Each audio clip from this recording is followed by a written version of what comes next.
Shaylee, will you grab me water? Recording in progress. Thank you. We want to welcome everybody to our Centerville City Council being held here on August 6th. We have come from a work session where we discussed a couple of other matters related to the city as well regarding our streets, our parks. So we're grateful to be in our general session here. Thankful for all that are joining us, both on Zoom and in person, and both residents and staff, and appreciate the council members being here as well too. Speaking of council members, let's go around and do a roll call so we can make sure we can do this meeting. Meekum present. Summerhays present. Heeman present. Hurst present. Plummer present. All 5 council members present account for. Thank you so much. Let's begin with the legislative prayer thought by Councilman Brian Plummer. Thank you, Mayor. I thought long and hard about what I was going to talk about today, and there were no interesting national or international days. Therefore, I thought about some of the things that I've been watching recently, the Olympics, for one, being really inspirational to me, and how they bring everybody together. And I think as we move into the next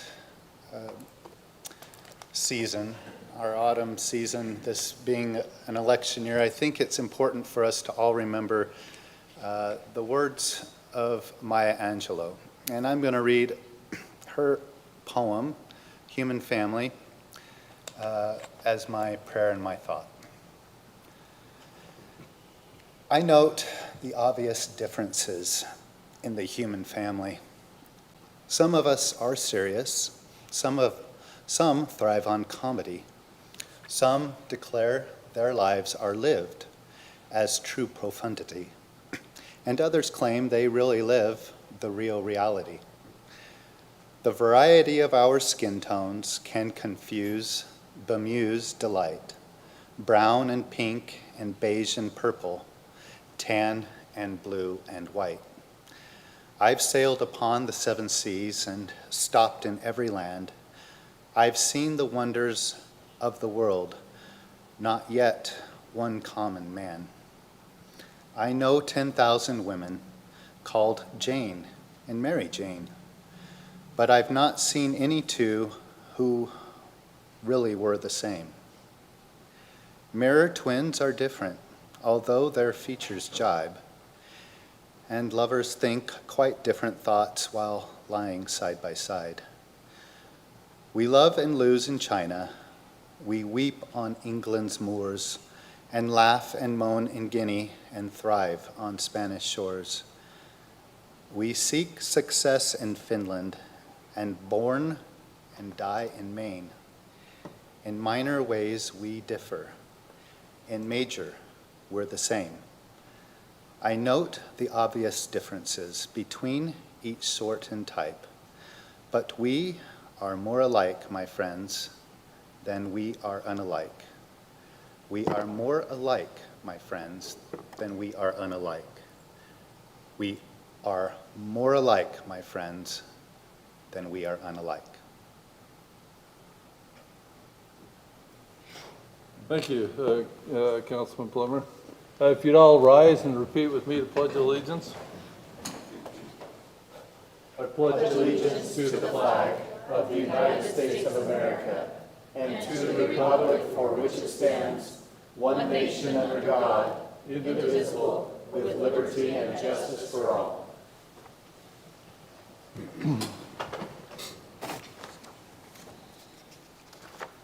I almost felt like we should sing the national anthem. Over the last 9 or 10 days, I've seen quite a few national anthem presentations. And it doesn't matter who's getting that gold medal. Everyone I've seen that recipient moved.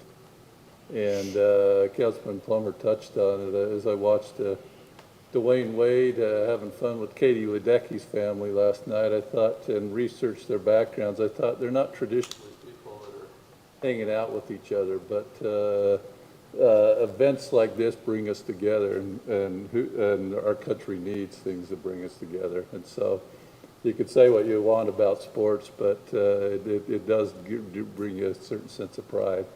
And at least for 2 weeks, we get to come together. So maybe one of these times we'll sing the national anthem or get somebody in here to sing it. But it's great to do the Pledge of Allegiance.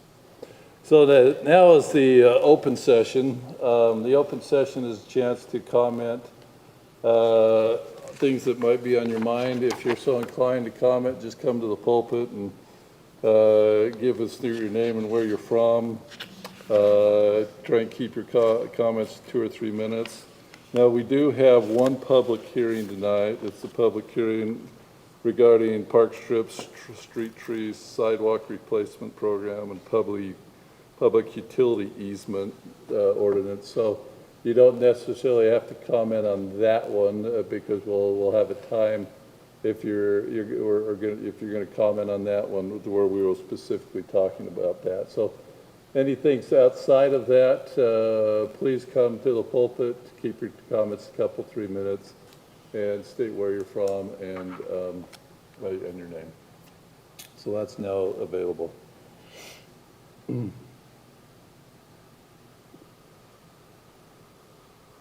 Anybody online for that? Nope. All right, seeing no comments in the open session, we'll move on to the rest of our agenda. We have an opportunity to have 2 new employees introduced, and I would ask, do we have both here or just one of them?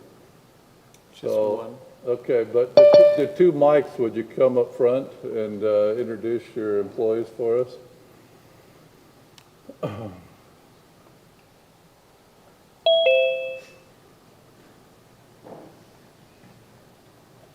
Lauren wasn't able to be here, but she's my new administrative assistant.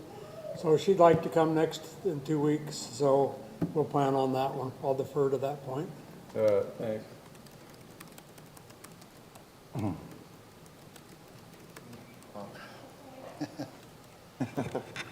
While she's coming up, I'd like to introduce our new city planner. This is Sydney DeWeese. She comes out of Sunnyside, Washington. She's been working there for a little over a year, probably. So we took her. She's out of the Yakima Valley, if you're not sure where Sunnyside is located. I guess it sounds like an orchard community kind of down in the valley of the upper desert, right? Definitely, yeah. So she's very qualified, got the great credentials. I've been working with her for 2 days already. I'm excited to work with her. She's very knowledgeable and capable. She's hungry. She's already taken stuff off of my plate, which makes my life a little easier to do other planning activities that we desperately need to do. So I'm real excited for her capability, and I think I'll turn it over to you, Sydney, to say anything else you want to say. If there's anything you would like to say. Put you on the spot. I was not planning on this, but thank you It all. only has to be 45 minutes. All right, I think I can pull something out of the hat. Thank you guys for welcoming me, and hopefully we can work together. One of my biggest things is that my master's degree is actually in community and economic development. So I specialize in rural communities. I know that there are hints of Centerville wanting to stay small or preserving that sense of community. And with my background, I just want to let you know that I am here to listen to what you guys have to say, and hopefully I can implement what you guys say, listen to your feedback, and hopefully we can work together pretty well. Thank you. Awesome, Yeah. welcome. So we look forward to working with you, Sydney, and thank you both bikes so much. All right, let's move into our business items. The first item is the public hearing matter. This is a public hearing matter, like I said, on Centerville Municipal Code amendments regarding Parkstrip, street trees, sidewalk replacement program, and public utility easement. It's rather broad, and I think a lot of people have been looking at this as just a tree and park strip ordinance, and that is in it, but it's covering obviously our sidewalk replacement program that we've had going for about 8 years, and our public utility easements. So there's a lot that's into it. I will start by having Mark Marchant come up just to give us some like we do with public hearing matters, we get staff to give us some background, and in this case, we don't have an applicant, so, you know, we'll go to a public hearing after that, along with comments from myself and city council as well, too. So, Mark, take it away. Thank you, Mayor and Council. So, our last conversation was, we left you with the text amendment to the Parkstrip ordinance for the trees, and just wanted to reopen that discussion, but wanted to dive into it a little deeper as to kind of how it came about and it formed. As we all know, in 2016, we did do that survey of the city, and where the 8,400 or 8,000 vertical faults were identified throughout the city. At that point, staff was tasked with creating a plan on how to attack this monster that had grown over the years that hadn't been properly funded to make the sidewalks safe and accessible. In 2017, 2018, the most egregious of the vertical faults, which were 3 inches or greater in the sidewalk, were taken care of. There were 9 locations, and it cost the city a little over $30,000 to take care of those vertical faults and remove the trees. In 2018 and 2019, staff was tasked with coming back with another plan moving forward after we had taken care of the most egregious vertical faults. And after some discussion in council meetings, staff come up with the idea, with the help of the council then, that we send letters to residents that had faults that identified over 1 inch, and then also included a cost share program where residents could have the sidewalk fixed other than the 1-inch vertical faults. There were 184 letters sent that fiscal year, and there were 235 sections of sidewalk replaced for just under $80,000. Out of that 184 letters that were sent out, I didn't keep track of how many residents I met with. I just kept track of who actually participated. There were only 30 members, or 30 property owners in the city that participated in that program. From 2019 to date, we have kept with that same program, the same 1-inch vertical fault the city would take care of at 100%. And then we have cost sharing measures where we share the expense with the resident if they would like other things fixed while the contractor is there. Along the way, we've had several people call and request that the trees be removed and the sidewalks be fixed. That's been included over the last few years in the sidewalk maintenance program. Some of the residents removed the trees themselves and just requested that the sidewalk be fixed. Some of the residents we cost shared with when the expense got great, just so we could stretch our dollars that were allocated to as many different places as we could. Moving forward with the trees, in 2022, when we done Cottonwood, we sent, get my notes here.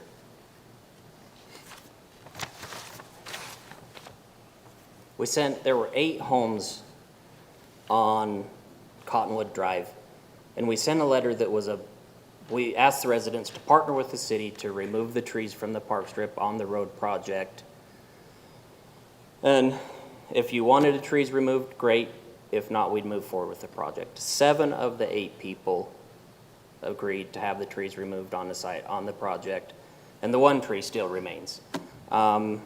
The funny thing about that tree is it's diseased and dying, and the resident just didn't want it to go. So we let it stay. We've always had the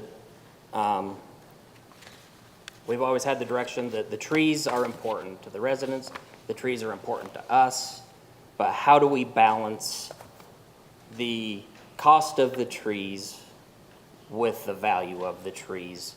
And so staff recommended that we move forward with making the text amendment to remove the trees from the 4-foot park strip.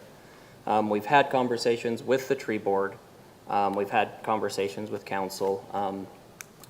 It's been a mixed conversation. It's been a mixed emotions on people's thoughts about it. I too am mixed on it.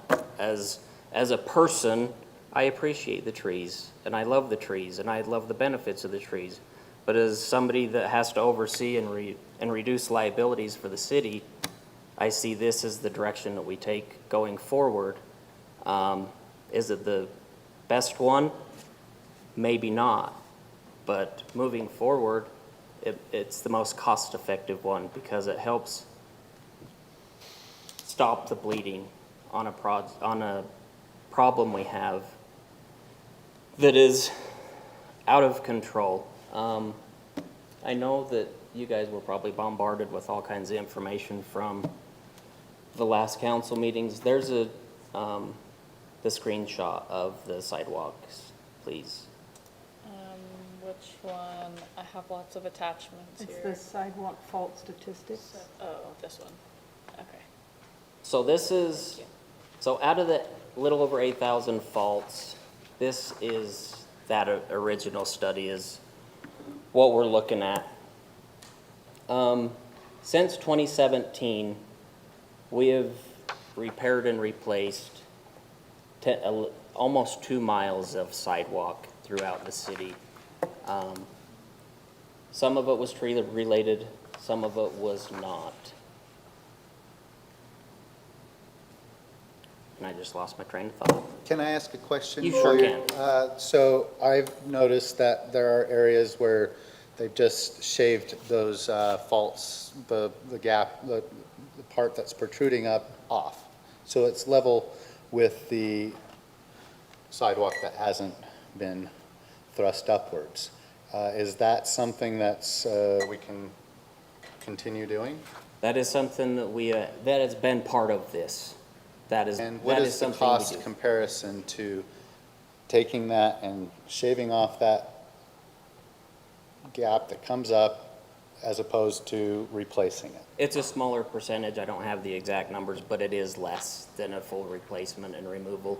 The issue we run into, and we did do that in the past, is we would go through and we would grind that down smooth and make it ADA accessible again. But the issue we have with the trees is the tree roots grow up underneath it and then create a fault again. How long does that take? It depends on the tree type, it depends on a lot of different variables. But it can be as short as a year. I mean, But by it the could next be year, it's. as long as 10 years, possibly. But you can only grind so much before you lose the integrity of the Yeah. concrete slab, and it has to be replaced. Because again, the concrete slab's hopefully 4 inches thick. Yeah. But could be 3 inches thick, depending on when it was. Yeah, when you start grinding a couple inches of sidewalk off, you definitely compromise the strength of the Integrity of concrete. it. Got it.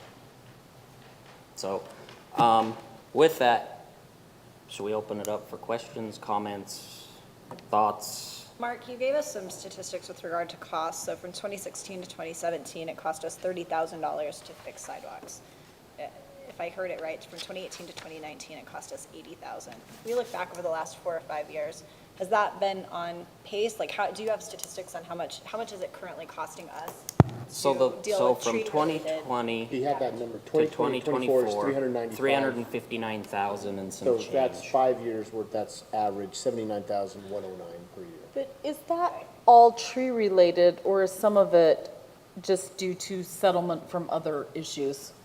It's both. It's a mix of both. I mean, It's you- probably 50/50. Sometimes sidewalks there's, the dirt underneath them washes away, and it's not necessarily a tree issue. It's more of it's like settling type issue. But isn't the A drainage issue. 359,000 all tree? I have a breakdown of what we've spent I missed that in the packet. I looked. removing trees the last 4 years that I can, And while he's looking for that, It's actually just the amount that's been budgeted. It's not the actual amount that we need to spend to bring our 8,000 faults up to ADA safety and code. So it's really, you know, you have a discretionary function, you have to keep your sidewalks safe, but we can't afford to fix them all at one time. So the council has slowly been allocating more and more money to this project so that, you know, yeah, maybe in a decade, I mean, but it's gonna be an ongoing thing, just like our streets. So to say we spent 30 or 80, we're really budgeting $100,000 a year to the sidewalk project, which is a reasonable, responsible amount to move forward with this. But that's what happened is when we find, okay, we're spending $100,000, we're budgeting $100,000 to fix our sidewalks, but a lot of that money is going to the tree issue, or the trees are causing the damage. And so how can we stretch those dollars? You know, of course, you can allocate more dollars to the issue as well. Is the budget this year, did we increase that? It seems like we increased It's it. $125,000. 125 this year. Okay, It's so typically I was been like, I feel 100. like we increased it, I just wanted to know how much we had increased it to. Additionally, Mark, on this picture that you've got up there, I see still some red dots that don't have the check mark, so we obviously still have some 1 to 3 inch Yes. vertical gap. Yes. And this is, like I said, How many are still existing? Do you have any idea?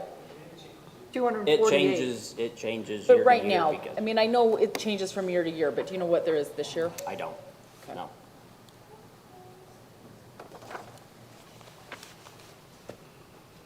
And then for the tree removal from 2020 to 2024, we've spent $56,702 just in tree removal. For Yeah, so fiscal the year? 395 is separate from that number, correct?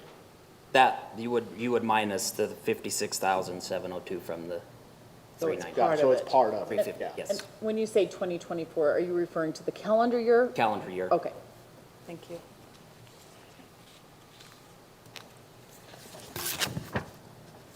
Other thoughts, comments?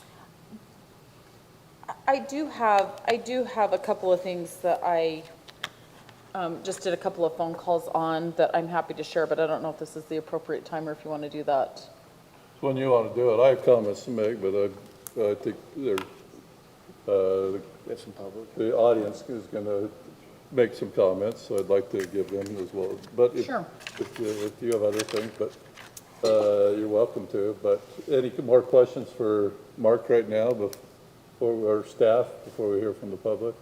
Mark, will you just remind me what utilities run typically in that 4-foot Parkstrip easement? Typically, you have your water lateral that runs perpendicular and your gas lateral.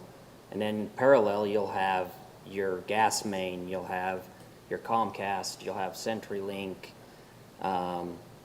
In some places, you even have your secondary water lines in the park strip. You'll have your sewer that runs perpendicular to the home. Any of your communications, and then your gas is typically what you see. Power.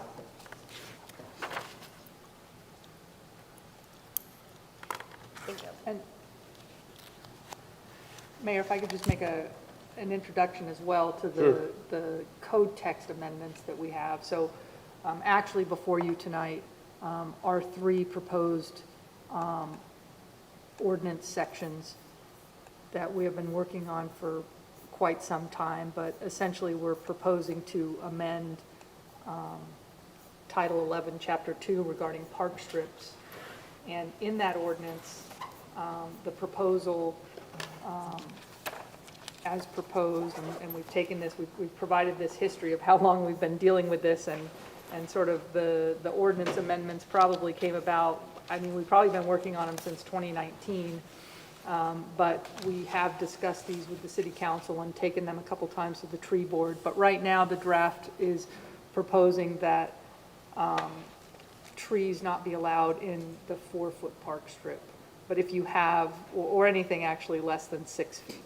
But if you have 6 feet or more, then you can have a tree in the park strip. So for instance, we have the Parish Lane Gateway area, which is also exempted, and the Florentine Villas area, Florentine Towns. area. So there are some areas where trees could remain as long as you have a sufficient park strip that would support the health of the tree and provide room for the utilities as well. And then the next chapter is a new chapter 11, or Title 11, Chapter 5, regarding this sidewalk replacement program. So what we're trying to do is, you'll see over time, we've been working on how do we want to run this program? You know, is it voluntary? Do we just take the trees out when we do streets projects and notifying the residents? And so essentially, we're trying to codify this program of, taking the trees out when we come in with a streets project, because that's when all of the infrastructure has to be repaired and pulled out, and there's a lot of damage to the infrastructure with the tree roots. And then part of that program, the sidewalk replacement program as well, is this tree voucher program. So again, as Mark's mentioned, we do like trees. We're a tree city here in Centerville. We just want the trees to be planted in an appropriate spot that's healthy for the trees and cost-effective for the infrastructure as well. And so the recommendation would be for the trees to be planted on the private property side of the sidewalk. And we do have the proposal is a $200 tree voucher for each tree that's taken out. Now, obviously, some of these trees are very large. They were too large for the area in the first place, and now they're 50, 60-year-old trees that go from the curb to the sidewalk. But the tree board did recommend that we provide more education and maybe just be more encouraging of people to take advantage of that tree voucher. We haven't really rolled it out aggressively to say, please use this, or, you know, and the recommendation was maybe to even make some phone calls and call people on 1825 North and say, do you know, we now have a tree voucher program. We'd love for you to plant a tree in the right place on private property and replace this tree streetscape. Only it's going to be about 10 feet back. Rather than in the park strip, it's going to be on private property on the other side of the sidewalk. And then the third chapter is Title 11, Chapter 6, which is on public utility easements. And originally, staff recommended that we also not put trees in these public utility easements that run on 3 sides of every lot. But I think the tree board wisely recommended, let's not tackle that right now. Really, the issue and the damage to infrastructure is in our 4-foot wide park strips where all the utilities run. And so that Chapter 6 does not have a prohibition on trees in the public utility easements. So I think that was a reasonable compromise and a good recommendation from the tree board. And so, again, those are the ordinance amendments, and we understand that this is a difficult issue. We all do love trees, and we want trees in the city. And so I think for today's discussion, it's not required to have a public hearing, but we would like to have a public hearing to receive this public input early on in the process. And staff's recommendation is that the council just discuss this item tonight. We're not expecting a decision. This is a very weighted issue, and we would like you to take the time and perhaps even schedule some open houses so we can talk more about the issues and the research that we've done. Are there any other compromises that can be made? But, you know, hopefully that's our recommendation, is let's listen to the public and the issues, and then also just take it under advisement and direct staff to bring back any other information that you'd like, and perhaps schedule an open house or another public hearing. And I think it's important that it's clear that we're not wanting to pass this and then just go ripping trees out of the park strip. That's not the intent. The intent is to slow down the issue we already have with the trip hazards we already have. We want to figure out a way to get a handle on the issue we have with the funds that are allocated. So the intent is to not just go ripping out trees in the park strip. We will move forward and continue on the road projects to remove the trees from the park strip, but allow for the tree voucher. And like mentioned before, there's a letter that goes out that has all the information that the tree board has put together on proper trees for the lots, proper planting areas and all that stuff. And so it's gonna be an education blitz as we move forward. As we see new trees planted, we're not gonna say, you've gotta rip that out. We're gonna educate the people and move forward with a soft approach. Lisa, can I ask you a question about your proposed ordinance? And this one is, the new ordinance is 11.02-100. This is regarding damage to underground utilities in park strips. I noticed that you added this last piece that property owners are going to be liable for any damage to or interference with public utilities within the park strip. Prior to this, I mean, I know during our work session, we talked about a lot of examples of tree roots that have gotten into the public utilities, and that has caused a lot of problems and difficulties for our staff. And have we historically gone back to property owners and said, you've cost our staff a lot of time, money, extra, the city has been expending a lot of money. Have we ever gone back to property owners and said, your tree is the problem and therefore we want you to reimburse us the cost? Or has that just been a cost that the city has absorbed?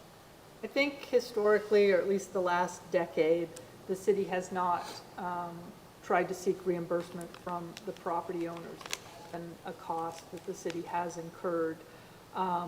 That language in the ordinance was merely stating, and it's in a couple places, where it's merely stating the existence of current law.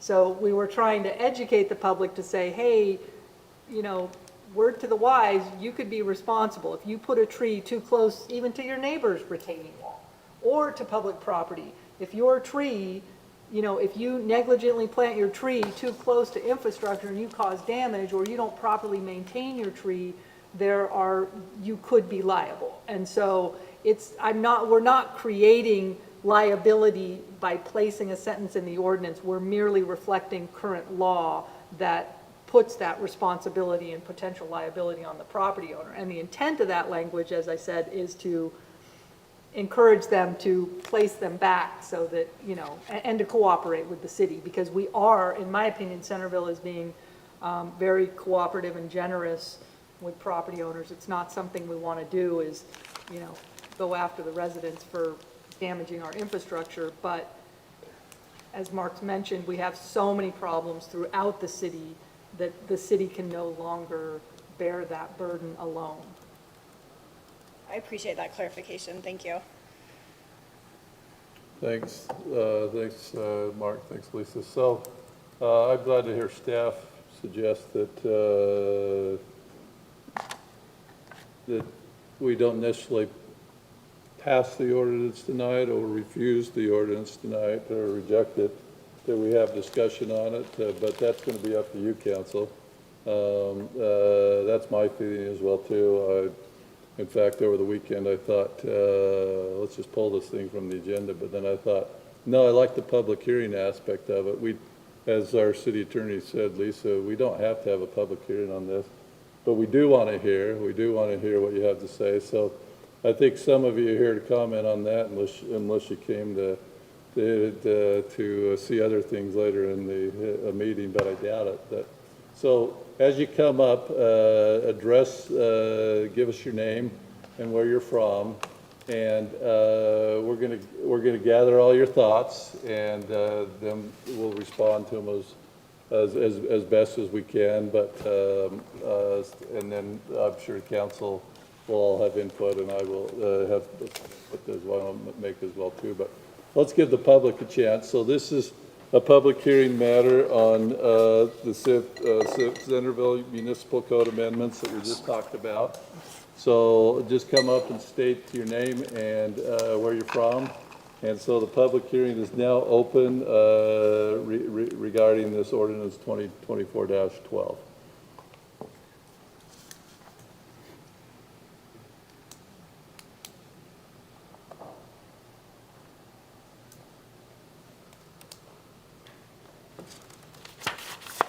Ivy, 595 South, 700 East. Great job, Lisa. That was a very succinct overview. I love trees. At last count, I had 20-something on my quarter-acre lot. So I think I can speak on behalf of the trees. But I'm also a crossing guard. And I want to tell you that there is nothing worse for small children than trees close to the park, in the park strip. Leaves fall, small fruit falls, and it makes it slippery as soon as there is moisture of any kind. And I have some trees across from where I cross, both on the east of Main Street and the west of Main Street, and it becomes really treacherous for the students as they're going to and from school in the rainy seasons. Because let's be honest, not everybody gets out and blows the leaves that fall down every day. So it's hard for me, standing in my spot, to holler down there and say, oh, go around, don't step into the road, but, there's a really slick spot right there because of all those leaves. Let's just not cause this trouble for them. Park strips get salt, and trees don't drink salt water very well. If you have lived in the city for quite a while, you may remember that in the island in the middle of Parish Lane down near the freeway, there used to be trees. Do you know why there aren't anymore? It's because trees and grass and flowers don't require the same type of watering. And so the trees died as we tried to keep the grass and flowers pretty. So we pulled the trees out because the two are kind of mutually exclusive in that small of a location. When you have grass or flowers in a park strip with trees and you're watering to keep the grass green, the trees develop shallow roots, and that makes them vulnerable for our lovely windstorms. You know how that works. I just want to point that out to you.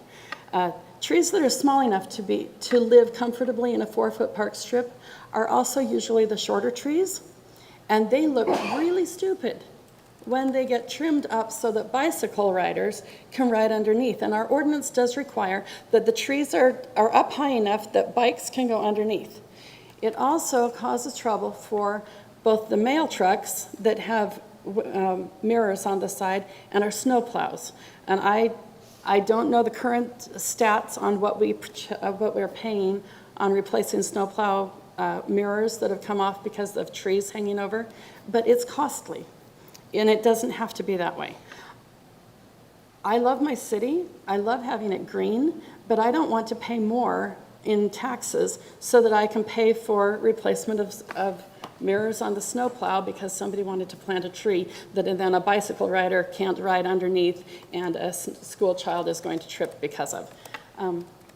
Trees are fabulous. I love them, and I want to see them behind the sidewalk. Kids love having cool spaces as they're walking home from school. And the cool spaces that they enjoy are not really the tree places. It's the grass where they can sit down when they're tired. And that's what the city's been taking out. We've managed to make hotter places along the east side of the cemetery where kids used to stop and sit on the grass on their long walk home from school after they'd walked up the hill from Stewart Elementary. Now they have nice rocks that make it hotter for them as they walk by. So let's think about what we're doing to make our city green and welcoming, and maybe we should put a little more grass and fewer rocks, and maybe we should put the trees behind the sidewalk so that they've got enough room to branch out, to root out without taking up our sidewalk. But I think these ordinances look fabulous. Thank you for your efforts, staff, and thank you, council, for considering it.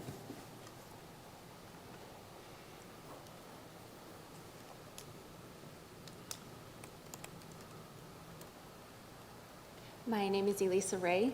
I live 607 North, 500 East in Centerville. I really like how Lisa addressed the problem and with rationality and looking at money and stuff. I think I just want to throw my vote toward a lot more education for the trees, for all of the homeowners. Statistics are showing that temperatures are going to rise and continue to rise, and we're going to have more hotter days. In Arizona last year, the temperatures got so hot that the sidewalks gave third-degree burns to people who walked on them. that's probably in our future too, at some point. And so looking forward, I think shade is going to be super important to having a livable, walkable, nice community. And so whatever we do, I just want to make sure that the education, the money goes toward creating shade on the sidewalks, shade for our neighbors. I forgot your name. Stephanie was right. I mean, as far as I know, I got all my information from Radio West, but turf and rocks do heat up an area. But trees, the shade is what cools it down. And because we're also interconnected as neighbors, like if my neighbor has a tree, they're doing me a favor. And if I take care of a tree, I'm doing them a favor. We are all affected by each other's decisions. And so I just want to, I guess, put my vote toward lots of education on the trees, where to plant them, how to plant them, which ones will work. But also prioritizing shade on the sidewalks. And I think that that shade is more important than any of the fruit or anything that might be slippery, because no one is going to use the sidewalks if they are so hot. And it's too unbearably hot to even get outside. So that's all I have to say. Thank you. Thank you.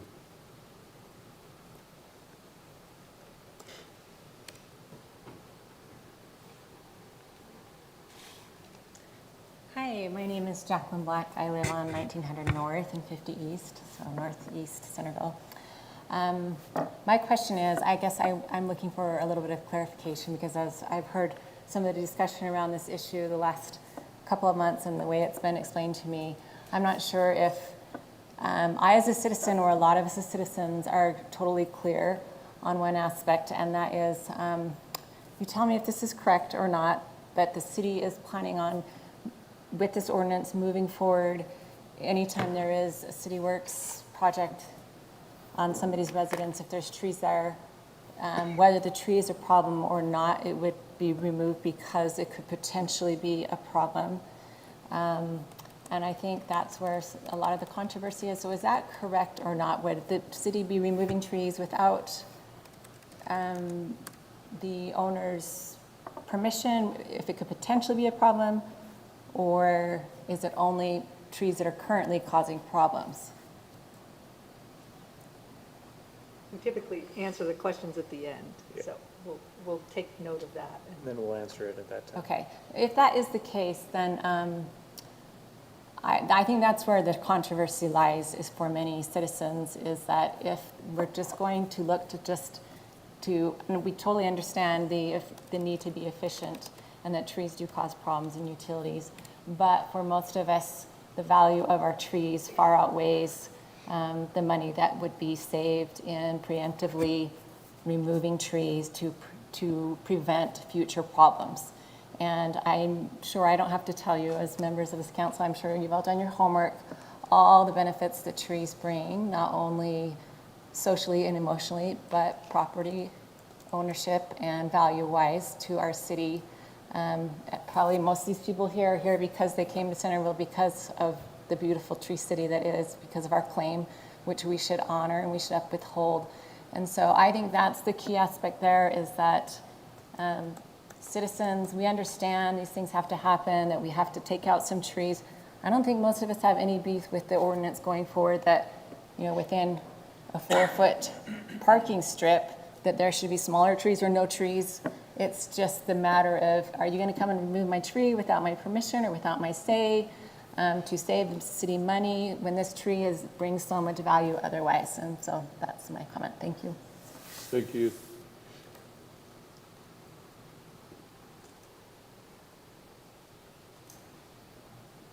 Brother? I love your street, 1900, and you have a lot of flowering pears in those Parkstrip, and I would hate to see those ripped out just because they're in the Parkstrip. And I was happy to come here tonight and find that there is give and take, that there is. Get your name. We need your name. Can you hear? Name. Oh, sorry. My name is Ann Linton, and I do live on 1825 North. So I can say that since all the trees were taken out there, that beautiful canopy, there has been not one tree in what, 5 years? Or however, I don't know how long it's been, not one tree has been replanted because they're older people, trees are a hassle. They have leaves, they have roots. But I think, I'm happy to hear that there is careful consideration looking on both sides of the benefits of trees, of course, in any city. I think I teach in Rose Park, and that's a city with probably less money than we have. And I see these beautiful elm canopies in their 5-foot wide park strips, and they have allocated funding for accommodating the sidewalks. Almost every sidewalk has an accommodation, you know, where you shave the sidewalk, and maybe it lasts 5 years, but you've gotten 5 more years of tree, and sometimes they're removed, but they have been so proactive in keeping trees, which makes, it's not the homes there that are desirable, it's their trees. And as we drive around neighborhoods, of course, it's the neighborhoods that have trees that we would pay more money to have a home in that area. When it's proposed, I'm not sure which article it was, that not only are there not trees in the park strip, which going forward I can see, but that it is 10 feet inside the sidewalk. I've driven around and looked at how many trees that would eliminate if there were trees that had to fit that, only being 10 feet away of the sidewalk. I think that's maybe a little going too far the other side, where a tree will prioritize rooting structure where there is ready water rather than seeking to go under a sidewalk. If it's 4 to 5 feet inside that sidewalk, it will still prioritize coming into the ready water. And so I would propose that we look at having trees not be 10 feet inside the sidewalk, but 4 to 5, especially with yards being much smaller now. All the homes that are built are much smaller. And if trees have to be 10 feet away from a sidewalk, that would eliminate a lot of the trees that could be planted. Again, thank you for listening to community and valuing trees that are already there. Thank you, Ann.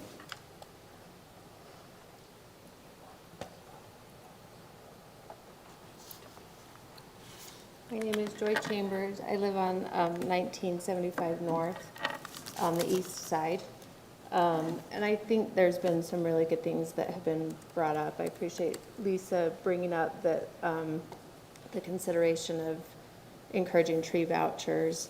And I agree with what Ann said about a lot of the trees that I've seen that have been removed in my neighborhood in park strips have been elderly people who have not wanted to manage trees, and then nothing has been replaced. And so what I've seen is a lot of trees being lost to this beautiful community that when I moved here more than 10 years ago, that was one of the motivations to move into this community versus a community that, you know, a lot of my peers were moving to that had new homes but no established trees in yards.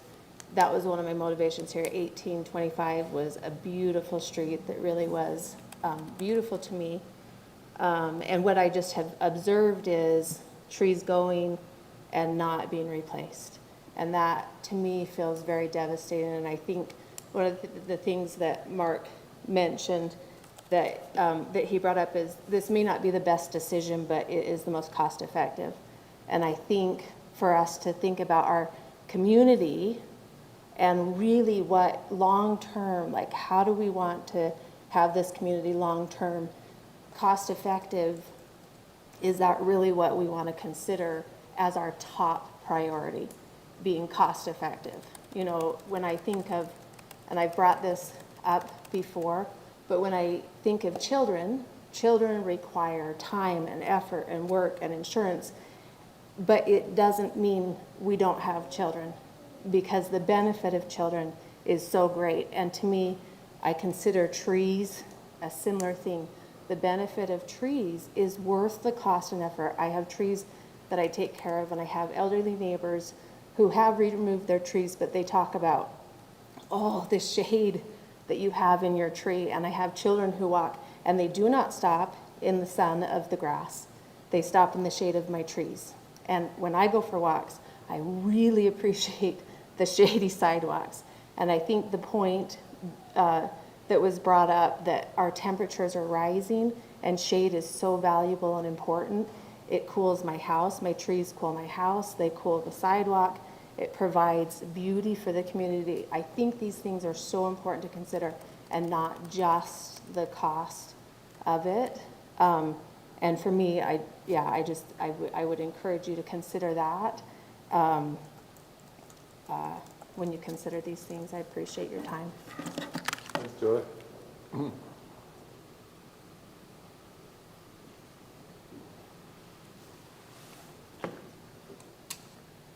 Anybody else? Anybody online? You betcha. Sarah, Centerville, I live off of 1825. I'm in the Centerville Tree Board, and we've had this discussion over and over and over again. And I know all of you know my opinion already, so I'm not going to hash it out. I side for the trees. I just want to, I won't say anything, I just want to say, let's have more discussion. I love the proposal that Lisa put forth. More discussion, maybe an open house, more community involvement. I've been discussing with my neighbors and my friends in Centerville the changes that could be coming in Centerville, and I want them to be aware. I feel like as a community we need to have input, voices, the community involvement. This is a good way to get Centerville residents involved in city planning. We've got a new city planner. I don't know if she could help out with this, maybe come up with ideas how to integrate more trees into our community. How can we get more trees? I joined the tree board to promote more trees. We are Tree City USA. I think we need to represent that and come up with ways to promote trees. I do get there's problem trees, and I'm fine with that. I'm fine taking away the problem trees. But I hate the idea of going through repairing sidewalks and just justifying taking down trees that have not caused any problems. I really have a hard time with that. I will probably be up in the top of that tree when it comes down. So anyways, that's my opinion. You know my opinion. But I do think there's a process to this, and I would love it to be more of a democracy. If the majority votes for or against, that's just what it is. That's democracy. So I appreciate you listening to us and taking into consideration different opinions. And thank you. Thanks, Sarah.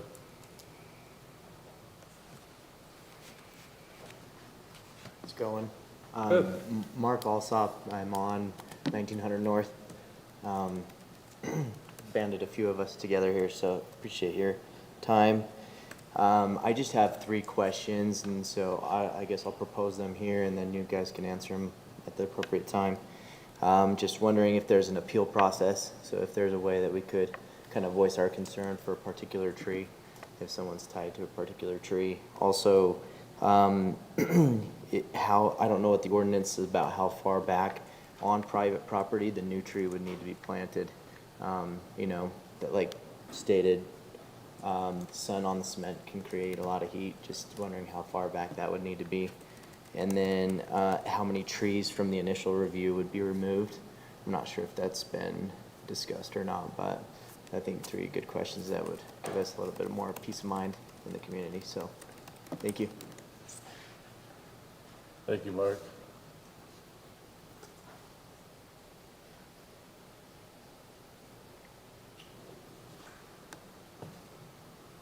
Okay, anybody online? No. All right. Before we go back to discussion to the council, anybody else before I close the public hearing for the time being? All right, I will close the public hearing, and we will do our best to respond to your questions, and we'll start getting input from council as well too. A little background in what we've done. Oh, and by the way, it was great to see some new faces, and it was also great to see a few of you that have served in on committees and boards and councils in our city as well too. So we're grateful to you for that service in the past and your continuing service. So in 2018, you've heard reference to the tree board. a tree board was formed. That was my first year as mayor, and council and myself decided to form a tree board. One of my visions of what the tree board would do is come up with the trees that would work in park strips and trees that would be good for our winds here in Centerville. The tree board has done a phenomenal job. They've been one of our most active boards. And the tree board did come up with suggestions for both of those situations, for the park strip and the wind. The tree board is kind of within the tree board. Sarah, as she mentioned, she's on the tree board. And Mark mentioned it as well too. They're kind of undecided as well too. A majority voted recently to remove trees from the park strip. That was my hope in forming that. I'm not going to go down all the pros and cons of trees. I mean, we've heard a lot of the cons. It's interesting in our work session before tonight's meeting that we had a couple of pros that they can have a calming effect on traffic. There's many studies that show how they can reduce crime. So we definitely don't want to tear out all our trees, but you could have a calming effect on traffic. What was shown to us was actually medians down the middle of a road with trees in them, a calming effect for traffic. And so there's many pros and cons. I threw on, do you want to pull up the photograph I gave you, Jennifer? I pulled up something that a resident sent to me, and I went around for two and a half hours last night driving throughout the city. This is a park strip where you see that pretty colored tree just beyond the fire hydrant. That's the maximum size that is going to get. So it's about a 6 to 8 foot tree with a 2 to 3 inch base. And although we know that roots from various trees can go down, sometimes the height of the tree, I don't propose that I'm an arborist, Bruce here and a couple others are, is a tree like this probably isn't going to damage the sidewalk. And I don't know if this is on the tree board's recommended list or not. I don't know my trees, but that's kind of what I was hoping for, that the tree board would come up with. And it is a known fact that we are spending significant amount of money removing these trees. We're budgeting $100,000 a year, and we are not just going out just ripping out trees right and left. In most cases, the residents have asked to have their tree removed. In some cases, maybe it's been suggested to them, and so. But obviously, before we replace a sidewalk, and some of these photographs where that Jennifer could pull up to show serious damage to the sidewalks, the tree kind of has to be removed, else the sidewalk's going to stay that way as well too. So we do have that liability as a city for those sidewalks. There's a lot to discuss on this. My approach has been, hey, let's get the right trees in the park strip, like I've just said, that aren't going to cause damage. But those trees that do cause damage, I mean, this probably wouldn't be favorable amongst many people, but I think our city's been quite generous, not only with our $100,000 a year, but also in replacing sidewalks for people. I've suggested, hey, if people want to have trees in the sidewalk, if it damages the sidewalk or damages infrastructure underneath, then it's going to be coming out of their pocket, being responsible for what they do. I did drive the city for two and a half hours. We have a lot of residents here where trees in the sidewalk there's quite a few. But I would venture to guess that throughout the city where there's 4-foot park strips, and I would have to have some backing on this. I don't know that we have the stat, but trying to be conservative at 70%, 60, 70%, I think possibly even higher, don't even have trees in the park strips. You know, it's really in an area where kind of, you know, landscaping goes but in waves at the time that area happened. Now, I feel for you people that say, hey, the trees weren't replaced. That's one thing I don't want to do in the city, and our city manager brought up to me. There's some cities around this country, you can't even tear out a tree in your backyard, you know? I mean, I'm a big private property rights guy, and you should have the right to be able to do what you want in your yard within certain reason. I mean, you know, you have to be respectable of the ordinances, and in our city, you know, we can't have 12, 24, 36-inch weeds in a yard, that type of thing. I mean, to be respectful to your neighbors.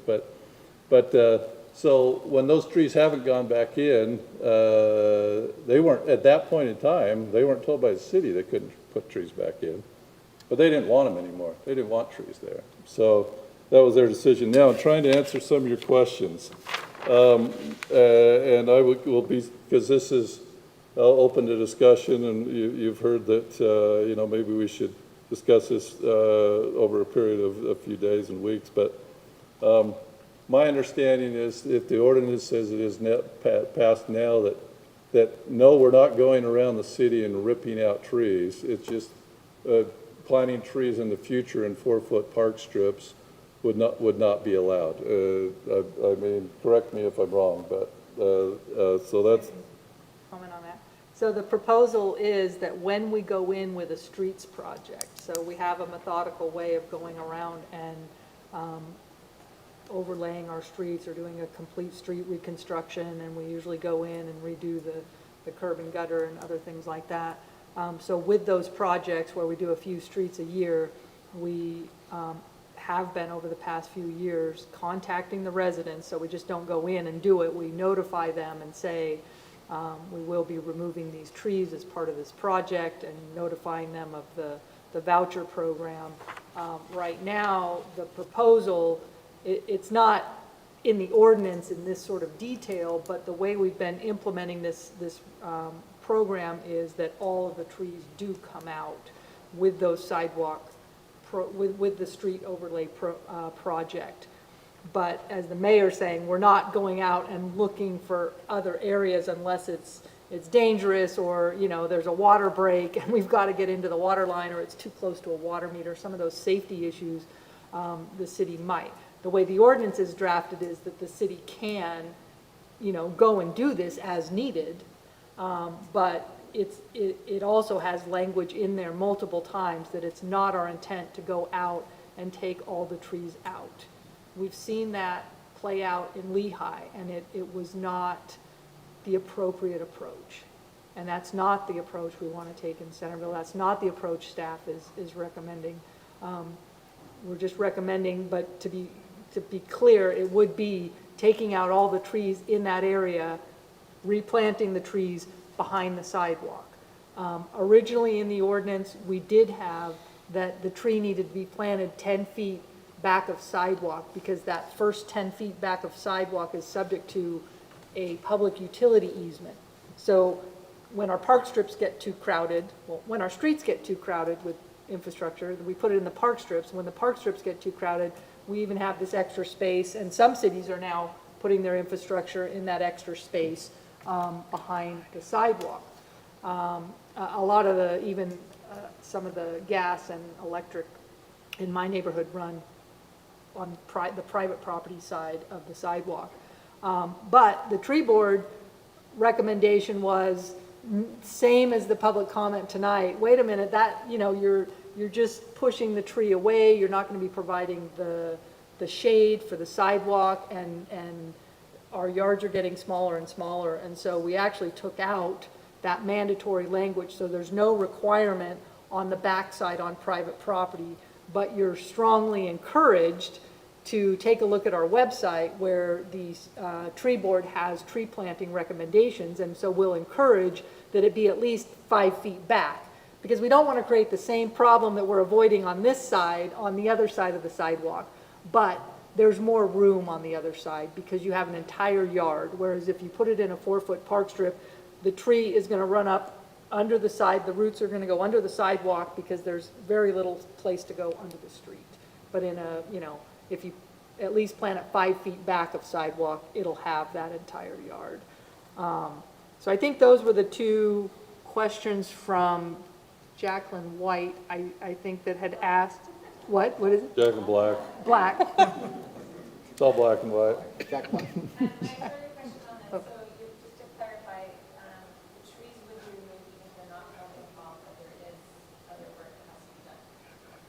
Yes, and so, Do we need to repeat repeat that the question. question Okay, so yeah, it's on the sorry. record? So the question is, would all the trees come out even if they're not causing a problem? And the answer is yes. And so, but that's public comment that we can take into consideration, okay? Do we need to think about some of these trees? But, you know, again, a year from now or 2 years from now, 3 years from, they will be causing a problem. Because we know, I mean, they all eventually grow a lot of roots, and it's a lot easier to take it out sooner rather than later, as well as to get that new tree planted and growing in the right spot. And then I think the other question was, is there an appeal process for a particular tree? We don't have an appeal process, but, you know, some of the discussion is, wait a minute, what if there's a great tree that should stay? I mean, maybe the council could consider something like that, but we don't want to defeat the purpose and continue to cost, you know, money and damage to infrastructure by the exception. And how far back on private property must the tree be planted? I think I answered that. There's no required minimum at this time, but it's encouraged to be at least 5 feet or whatever the tree board recommends on our website. And how many trees? How many trees would be removed? Would be removed. And if there's an appeal process, questions I have. And I don't know if this question is how many trees in the entire city. We could go back to our 2016 sidewalk survey and analysis and see, because I think it did mention how many, I think it mentioned almost 5,000 trees were in the, or bushes were in the assessment, but I don't know how many of those were in the Parkstrip, how many are causing problems, et cetera. But my recollection is that there were about 1,700 problem trees, but that is from 2016. We're quite some time past that, so that would be something staff would have to research further about, you know, the impact. But again, over time, we're kind of thinking as we, you know, decades, just rebuilding the city, not Yeah. taking them out all at once. And did you have any other questions? I didn't, unless council has any others that we needed to answer. So, in regards to a couple of you bringing up, the kids like to sit on lawn and that sort of thing. The city has replaced some areas of lawn, like out here in our front yard, but I think most of that's being done by residents. When we had the drought 2 years ago, and they were just tired of dealing with the park strip and lawns. I mean, I'm still trying to fight the battle of having lawn in my park strip, and it looks pretty crummy. But you know, I think that's just been private residents' determination in losing lawns in park strips. I mean, that has not been necessarily a city thing. There's been some from water districts and that sort of thing, some programs that you flip the strip and that sort of thing. But that's not something that we've been doing. You know, that's the residents have been doing it. Anyway, I've talked a lot. We've heard from the residents. Council, I think, Gina, you had something, Councilwoman Hurst? I just wanted to add, this is an issue that I think, I don't think I'm misspeaking for everyone up here, but I think we all do love the trees. And this has been particularly hard because I don't personally want to dictate to you how to plant your yard. And I want you to be able to do what you want to do within your yard. But I think it's important, as I've talked to Brant and talked to the mayor a little bit over the last several days, there's obviously two approaches, and there are always unintended consequences with every approach. That's the first thing I learned from being on Planning Commission, was we would try to get something right, and of course there might be something that we didn't anticipate. So I always try to think about what those unintended consequences are. And the mayor brought up one already. We could say, hey, people can just put in their park strips what they want, and that's fine, but then we've got to create an ordinance that protects the city from the liability that happens when somebody trips on the sidewalk and is injured, or, you know, something else happens, or there's a line of sight issue because of the tree. And then the other thing is just allowing you to be able to plant in your yards what you'd like to plant. I called the sewer district today just because one of the fastest issues in a park strip for a tree to find water is a sewer lateral. And it's because of the way that they're constructed. And so I asked him to help me understand maybe that hidden cost. And you know, if we still want trees in the park strip, then yes, let's find the correct ones that don't do things to the sidewalk and don't damage the utilities. But also I think then the city is also going to have to work on ways to not be liable when utilities are damaged. So what I got from the sewer district is we are a sewer district that includes 5 cities. It's basically us and south to the end of Davis County. And there are 45,500 connections in this area. We spend $250,000 a year on fixing this issue that comes mostly from tree roots. So $250,000, that's 2 full-time employees, and that's all they do. And so what that means for Centerville residents, in addition to the 100-ish thousand that we spend a year and the tree vouchers, is it's an additional $33,000. If that's, all I'm saying and trying to convey to the public is that is another cost that we have to consider as part of this. And frankly, we have a lot of residents that are worried about the additional costs. So I think it's something that we do have to weigh in. Besides the fact that we love trees, we have to weigh in that we have residents that are on fixed incomes, and every time there is a property tax increase or a water rate increase, a different group of people comes in and asks for consideration of that. So I did have a resident reach out to me and say that they were very frustrated that the city is spending money on this tree voucher program. And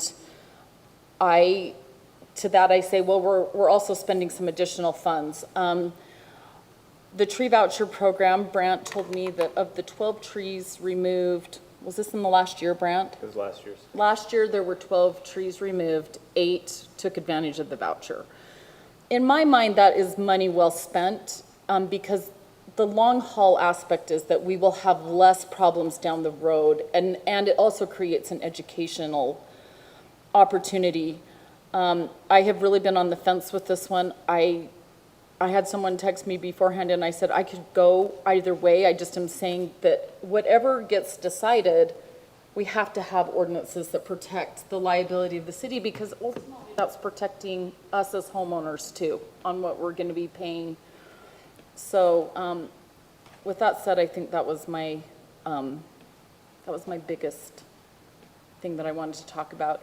I do want to say on the ordinances, Lisa, there's one where it says the city may do a phased approach. I can't remember which one it's in, and I'm not seeing it right off the bat as I look at my notes. They're but more mays than shalls, which is nice. Right. It is nice, but actually in this case, I think it should be that the city shall adopt a phased approach. Just because one of the comments was, well, we don't want the city to come through and take all of the trees out of the park strips. Brant did say we're giving too much credit to the budget because we can't afford that, and I agree with him. But I do think it should just be shall. It just needs to be a shall. What if we just said will? Because right now it says, yeah, Sure.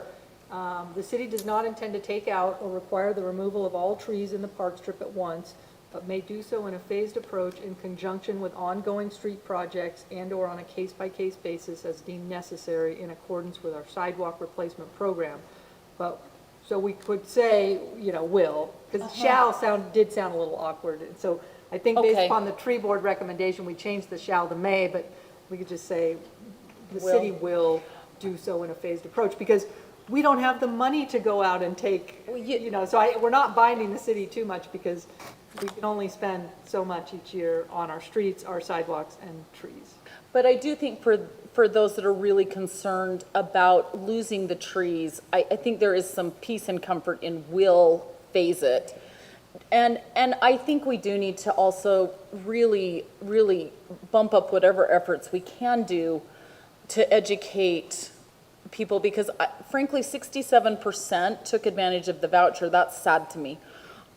So, as far as that goes, I would love to just see, like, as an engineer, I like seeing the trees out of the park strip because it protects our utility infrastructure, which is really important as well.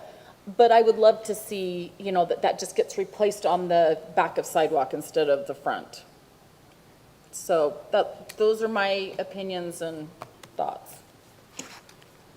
I found that the tree board's presentation in our last work session was very helpful.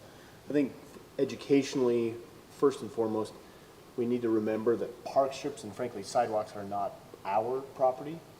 We feel like they're our property, but they're not. They're city property. So when we feel like we want to decorate our park strips, they're not. I was really swayed by one of our tree board members whose profession is forestry. He's a professional. His presentation, at least for me, was extremely compelling from his professional standpoint. He's a tree lover, and Gina's point, I think everybody on the council would love as many trees as we can everywhere. But Scott's compelling argument, at least to me it felt compelling, was that if we truly love the trees and want trees to succeed, we're not going to plant them in a place that sets them up for failure.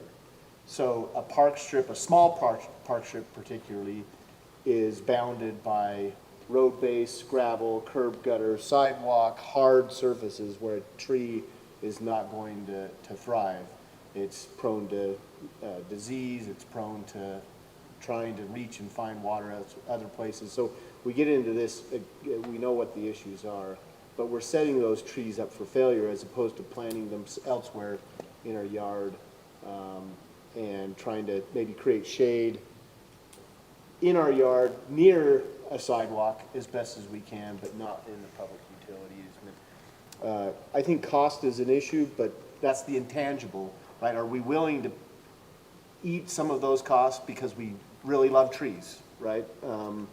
It's kind of Shaylin was joking ahead of time, it feels like we're having a Lorax discussion a little bit here because we do love the trees. So I was, again, from at least my personal opinion was I was very, it felt enlightening and very compelling from what Scott said. Again, a tree lover and a tree professional, that it just doesn't make sense to put trees in our park strips. It sets them up for failure. Let's get something else.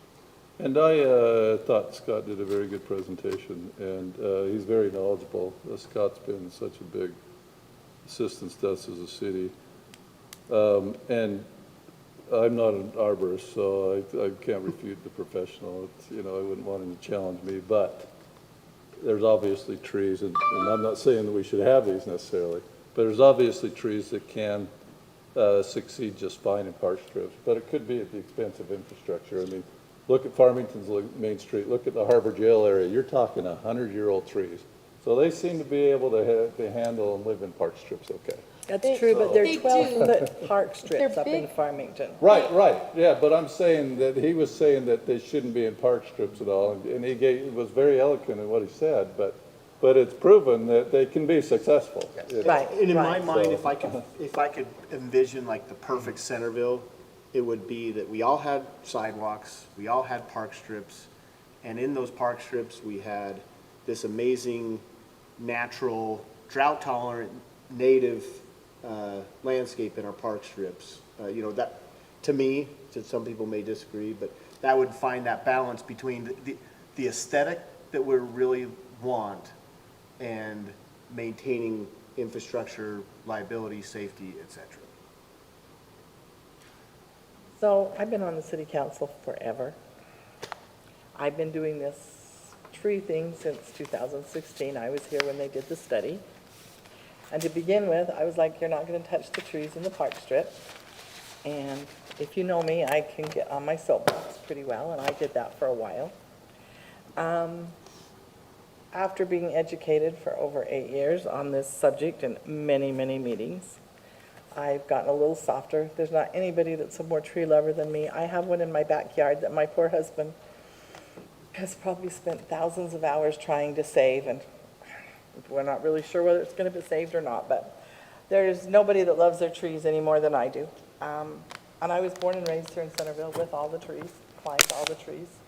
So as far as loving the trees, I love the trees. The one thing that Scott, and he is the retired Utah State arborist, said to us, it's not healthy. If you plant trees in 4-foot park strips, they're not going to be healthy. So if you love your trees, you're not going to plant them where they're not healthy. That hit me fairly important since I've talked to 3 other arborists. One is retired that was over all of the trees in Salt Lake City. And then we had another one on our tree board. And they all agreed that they're not really healthy to put in the 4-foot park strip. So that kind of helped me a little bit as to not wanting to have new ones planted. I'm still very soft-hearted to the ones that are already there. But then I've been taken on field trips by our Public Works Department, and I have seen where in one, I think it was on 1825, there was a house and the roots were so bad, they literally had to cut all the utilities here and all the utilities here and pull all of them out in one bit. I mean, it was as big as this desk full of roots and all the pipes, the gas, the water, everything. And then they had to redo all of the pipes, bring in every company to redo all of their pipes because the roots were so bad into those. So I can see where the roots can cause problems into our utilities. So I want trees to be planted where they're healthy. I definitely don't want to go through and rip out all of our trees. I love the idea of putting more trees back in our yards. I'm way for the vouchers. I'm sad at the trees that have been taken because, as it was said, on 1825, I don't think a tree's been planted back up there. And yet all the people, I assume, moved there because they love the trees and nobody's planted them. But as I'm getting older, the trees aren't near as much fun. My husband can't go out there and climb them and trim them every year like I think he should still be able to. So they do get really costly to keep trimmed. And I think there are a few trees that if you put them in your park strip and you trim them every single year and you keep the leaves cleaned up, they're great. But how many people are really going to do that? You've got 2 or 3, but most of them, we don't have any control over them. And so I think that that's a problem. If they're too short, the bicyclists ride them. So like I said, I'm concerned. I do want to keep the tree vouchers. I do think we need to acknowledge that 4-foot park strip is probably not the healthiest, best place to put our trees. And so I've spent, like the mayor, hours driving around. I've even got all kinds of pictures on my phone of shade. And I walk every morning in the older part of Centerville here. And most of the shade that we walk in is from trees in people's yards. And the lady I walk with said to me, look, the shade we're walking in right now is from 3 yards away. I mean, they've got a huge tree, and in the morning it was shading all of 30 East. And so I think we need to encourage trees in people's yards. I, like the mayor, I think you have your rights. I don't think we can tell everybody they've got to have 18 trees in their yard. It'd be kind of fun if we could, but I think we need to be respectful of people not being able to afford to upkeep trees. It is really expensive. I've had to have several trees taken out. I didn't know. I lived in North Centerville for a while. I planted 2 trees in my park strip, and this was many years ago, but the city showed up at my door a week later and told me I had a week to get those trees out or I'd pay them to pull them out. So I very quickly took out my trees, and I was mad at the city. And then I had one in a house next door that I own, and my husband came in and said, the tree's gonna start popping the sidewalk, and you're gonna have to pay for the sidewalk and the tree. So I hurried and took that tree down too, and I didn't know at that time that I wasn't responsible, or I probably wouldn't have, to tell the truth. But, so I do think we need to probably move forward and not plant more trees in the park strip. But I do get a little stressed when I have people sending me all of these things that trees do, and they do everything that they tell me that they do. But it doesn't do it any better out in my park strip. In fact, it does it less in my park strip than it does in my front yard. So we do need all of the benefits, the health benefits, the air benefits. I mean, they actually give us cleaner air. So I think we need all of those, but I feel like it's only 4 feet we're not planting trees in. We're not trying to. And I'm very, very in favor of not having 10 feet behind the sidewalk. I mean, if you plant it in a 4-foot park strip, you probably only got 1.5 feet from the sidewalk. So even if you go 3 feet back, you're doubling that into your yard. So go 4 feet and everybody will be happy. But I just feel like we need to consider the fact that these arborists are experts, and every one of them, I haven't found one that said, oh no, I think they're great, or there are some that will be great. They all say, really, that's not where trees are. And I'll just add my other little soapbox of, I'm frustrated that people are wanting the shade and the coolness of that, and yet we have so many people that are pulling out their park strips and putting in rocks. And if you walk very often, you know that when you walk by those, they're hot. They're really putting off a lot of heat. And there was a town down by Las Vegas that actually several years ago paid and had them, because of the lack of water, helped them put rock in, and 10 years later they paid to have them turn it around because it upped the temperature of the whole area so much. So I think that affects our utility bills and everything. So I would like more trees, more shade, less rocks. So, can I Yeah, give some go thoughts? ahead. Why not? So I'm on the opposite side of Robin. I'm brand new. This is my first year on city council. It's been really interesting, and I've learned a lot. I found myself thinking as I looked through this issue, as we workshopped it, as I've listened to public feedback, I find myself wishing that we could go back in time 50, 60, 70 years ago and put in 6-foot park strips. Yeah. Because that would have solved so many of the problems. The problem is that we have 4-foot park strips, and we have to live with those. And as Mark said, I mean, we're running things under those park strips, things that I don't even really think about, right? Water, gas, cable, phone, power, secondary water, sewer, all of that is running through that park strip. So I feel like we have to sort of look at what the reality is.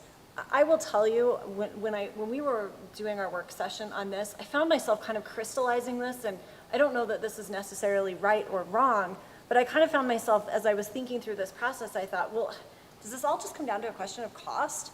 I mean, we all love trees, right? I mean, we all, in an ideal world, we'd have tree-lined streets, I think, right? It's idyllic, it's beautiful, it has all of the benefits that we've talked about, and I thought, well, is this just a matter of cost? Do we want them enough? Do we value them enough that we're willing to pay for the cost that is happening and will inevitably continue to happen from these trees? And if so, how much?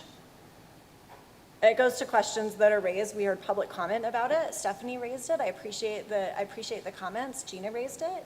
You know, we have some residents who I think would say sure. And I think we have some residents who would say, I don't want to pay more to remove these trees. And I don't know where it comes down, but the information that I'm getting is right now in today's dollars. And Gina, thank you so much for reaching out to the sewer district. I had not thought to do that, and I thought that it was really helpful information. Right now, between our city and our sewer district, it's costing our residents $100,000 a year to deal with problem trees. Well, really, it's 135. It's 135. Because the city's spending 100 and the sewer district's spending. Yeah, but I didn't think all the money that we were spending went just to tree damage. I think some of it was. Well, Tree and sidewalk. We'll say between Yeah. 100 and 135,000, Right, right? yeah. And that's in today's dollars, and as trees continue to get bigger, that cost has continued to grow, right? So it's not, I mean, that's gonna be a going forward cost. And I'm also, for staff, I'm cognizant, I mean, it's easy for me to say, sure, I'll pay for it. you guys are the ones that have to go out and deal with the problems when it happens, right? I mean, these things do happen and these roots get so intertwined and so interwoven. We've seen the pictures. And you guys, bless your hearts, you're the ones that are out there having to deal with the trees and the impact that they're having on these lines. And so I'm also cognizant that it's, that when I say that it's just a cost issue, I also know that you guys are the ones that have to actually deal with it. So, you know, where do I come down on this one? I mean, I will tell you, I'm still a little torn. I mean, I hear all of the benefits in terms of trees. Mayor, I appreciate you for sending around photos of small trees that could potentially work. I will tell you that my sort of thoughts as I was sitting here looking at those pictures is that I'm not sure when we're all talking about, we like the big shady areas, that these little tiny trees are not going to provide the type of shade that we're looking for. And if they're not going to do that, then, I mean, is this better than maybe a really lovely, you know, bush and some xeriscaped and some native plants that will also help keep some of those, the heat down? You know, I don't know. If you look at the background of that picture, there's a sycamore across the street, a few doors down, that actually shades the sidewalk that's behind on their private property. So, I mean, again, Well, like frankly, the tree right to the left is also providing quite a bit of shade right there on, maybe not as much on the sidewalk, but, I mean, that was still cool, that entire area. Probably is at certain times of the day. Yeah. And there was also a comment that was made that I thought was a very good one. If we have these little tiny types of trees, and this one, maybe this one, you know, we put in something that gets a little bit bigger than that, and then people are having to cut it down and it looks kind of funny, and it's still, right, then you're having to cut it down so that bikers and people can walk under it, and so, you know, and then again, I'm persuaded by, we have arborists, every arborist that we've heard, well, I've only heard from one, but I will take your word that you've talked to 3 others. Everybody is telling us that these are not healthy. And so I find myself, there was a comment about education that was made, you know, can we encourage people to promote trees through education? And maybe the education that we need to be thinking about is not to plant trees in the 4-foot park strips, because that's where we're used to seeing them. Maybe we need to be thinking about other areas where we can plant trees that will be more healthy and that will be big and grow and create this lovely shade. And promote our communities. So I am still open. I'm still open to hearing other comments on this, and I'm grateful that we're not having to make a decision tonight, because I really do want to hear from people. Like, is it just a cost issue? You know, should we be thinking about it from that perspective? But that's kind of where I'm sitting right now. It's up to the motion whether we make a decision tonight or not. But I was gonna say, to Shaylin's point, I kind of feel like you said, you know, when Brant and I were talking about this, and frankly, I was kind of leaning towards, why can't we just have a permit program so people can put it in their park strip if they want? And if they don't have the permit, we create the ordinance such that they bear the cost of the replacement of the sidewalk or whatever, you know, letting people live how they want to live. But as I was talking to Brant about it, I said, you know, it would help maybe too to just have some like educational resources, like, hey, here's some options on a 1/4 acre lot to plant your trees so that they do cast a shadow onto the sidewalk. And, you know, I am very supportive of the fact that this is not going to be back 10 feet where the public utility easement ends, because frankly, I have 2 trees that are very close to sidewalks that haven't buckled the sidewalks. One we just lost in the windstorm, and I would have replanted it, but didn't, because if I do, I'll probably kill the tree next to it. They were so intertwined, I can't get down into the ground to plant a new tree without planting 2 new trees. And they're big now, they're mature, and they provide a lot of shade, so it kind of made sense, but I don't know. I mean, I'm also, like you said, I'm just open to, like, let's try to find the best way to do this, because we do want our community to be beautiful, and we want to be able to walk in it and enjoy it. I was thinking, I don't even know if this is possible. There was a question about whether there is an appeals process. Yes. You know, what if it's not a problem tree right at this exact moment? We know that it may and likely will be a problem. It will be a problem at some point in the future. The question is when. But if somebody doesn't want to pull out a tree that is it's not currently causing a problem. I mean, I found myself thinking, well, this is maybe a really dumb idea, and Lisa's going to go, Sheila, don't even suggest this, right? But like, can we bond? Can we say, okay, fine, property owner, you don't want to take out your tree, you need to deposit X amount with the city so that we can hold those funds in reserve, so that when this creates a problem, that we have some guarantee that you're going to pay for it. To kind of like make I tell my kids it's like having skin in the game, right? Skin And in the game. I thought that exact same thing, and I'm not totally opposed to that. I don't know how it Somebody did say to me, because I just said, maybe we can say, look, you're responsible. But who knows when it's going to be the problem and if those people are still going to own it. So now you've got somebody who absolutely can't afford to take care of the problem. So I do think if we did something like that, it would have to be a fee up front and a pretty hefty fee that could take care of taking the tree down and the sidewalk at the time of, and then somebody's going to have to want their tree pretty bad. So I don't know. I'm like the mayor. As I went around, I was surprised. I'll bet, I'd say less than 30% of our homes have trees at the park strip. So you're about where I was.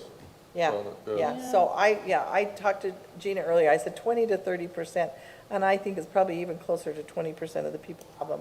It seems like on some streets, there's quite a few, and on a lot of streets, there's none. Yeah. So it seems like if somebody does it, then maybe the neighbors do it too. I took pictures of some of them that are unkept that were just terrible all over the sidewalk on some of the streets, but. Did you So I take don't think- pictures of any that were nice? Did I Of the take any? trees?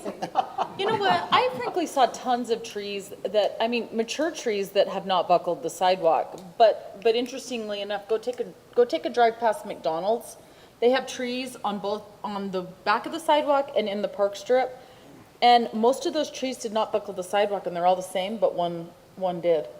Yeah. I don't know if it's how they planted it, I don't know. I don't know. I did stop to try and take some pictures of some that had not buckled the sidewalk, but they didn't look, by the time I got out of my car, they didn't look very healthy. And when I went to walk under them, I couldn't walk under them. So I have a picture of those two that I thought didn't buckle the sidewalk and were okay, and they probably weren't okay either. So, yeah, I'm like Shaylin, if people really, really want them and they want to put the money up front in order to have it taken care of in years down the road. I would like to say something, because I moved here in 1983, and there were so many trees here. And we have lost trees over and over each year, and we don't have the trees that we once had here. And to say that we're a tree city, we really need to put forth a really solid effort to plant more trees, because of all the trees that we have lost. To put a total prohibition on any park strip it seems a little heavy-handed. We would be, based upon what I've looked around, I could be corrected, but I don't see many other cities mandating no trees in the parking strip. Layton City does have a table of permitted street trees, trees that are good in a 3 to 5 foot park strip or under power lines. They give 15 separate or different trees that are good for that type of situation. Many of those trees reach a height of 20 to 25 feet, some 30, spread of 15 to 25 feet. Drought tolerance is medium on most of those trees. And the growth rate is medium on 50 to 70% of those trees. So as we're talking about trees being planted and causing infrastructure damage, how long is that going to take for a medium to slow growing tree? And if we educate our residents to use what was formerly Blue Stakes and now is the 811 program, where you can call out and have somebody come out and mark out where all those easements and those utilities are along park strips and in your yard, you can plant those trees, whether it's in a park strip or in your yard, without getting close to those sewer lines or the water lines. And we can educate our residents in that way. I think it's very important to consider safety and and the infrastructure and money, but I've driven the streets as well, and I feel like there's, where once we had certain streets that had just a really beautiful canopy are not that way anymore, and it really has detracted from our aesthetics and our beautification of the city. And how does that affect the residents? How does that affect our the desirability for people to want to move to our community? Those are my thoughts. Thank you, Councilman. So I think everybody's expressed their thoughts. I guess I look to, somebody want to make a motion on Just a this? straw poll, does anybody care to make a motion tonight, or do we just want to wait on it? I personally would like to wait. I think that Brian brings up a really good point. He went and looked at what Layton City's ordinance is. I just briefly looked at Salt Lake's, and that's why I mentioned there's kind of two roads. This is a crossroads. We could go one way or the other, but. Salt Lake has like 3 different divisions based off size Yes, of Parkstrip. and theirs is more like, it's maybe a little bit different in the fact that they're like, hey, you don't take out a tree. Frankly, I think it gets a little worrisome to the mayor's point when he said, they can, some cities have ordinances where they dictate if you can't even take a tree out without permission. And so I just am saying, I don't think Salt Lake is that way, but they are definitely more along the lines, if they're in certain areas, you have to get permission. And I think they also pay for something called street trees. They provide some maintenance. I think in Farmington, the city is paying for maintenance on that sycamore line tree, and it's beautiful, but that's something we'd have to decide if we wanted certain areas to be that way. I would like to just look around at other communities and have a little more time to process that. I just haven't had, we knew this was coming, but I have not been able to sit down and spend as much time on it as I wanted to, just to see if there's any other ideas out there that we can help people to have their cake and eat it too. So I'm fine to wait. I'd be curious to know if Layton, are we talking 4-foot park strips, 5-foot park strips? So their park strip is 3 to 5 feet, and they allow trees that are up to 25 feet, and their canopy is pretty large. And as you're doing the research, which I encourage you to do, different cities have different things, such as Farmington does have, they will pay for half of your tree, including the planting if you want to do tree-lined streets. So Farmington has programs like this. So as you're looking into it, but they have an urban forestry division. So when you do things like this, and I'd encourage you, if that's the direction the city wants to go, that's great. Fully support this idea because, again, as an advocate for trees myself, I do have an 8-foot park strip, therefore I'm comfortable planting trees. I haven't done it yet, but I do plan on planting trees, but I wouldn't do it at a 4-foot because, again, I do promote the trees and I respect what the tree can do. Anyway, as you're going about looking at other cities, there's a cost associated with managing, maintaining, and operating that type of program. And there's a cost associated with managing, overseeing, and enforcing it. So I encourage you to do so as you're looking at Layton. There is a permitting process. They are very heavily involved in that process and the code enforcement side as well. Farmington has theirs. Salt Lake City, I don't even know if I would say count Salt Lake City as an option just because it's a totally different animal in how they approach it. There's just costs. With unlimited funds, you can do about anything, put trees anywhere you want. And we could do that.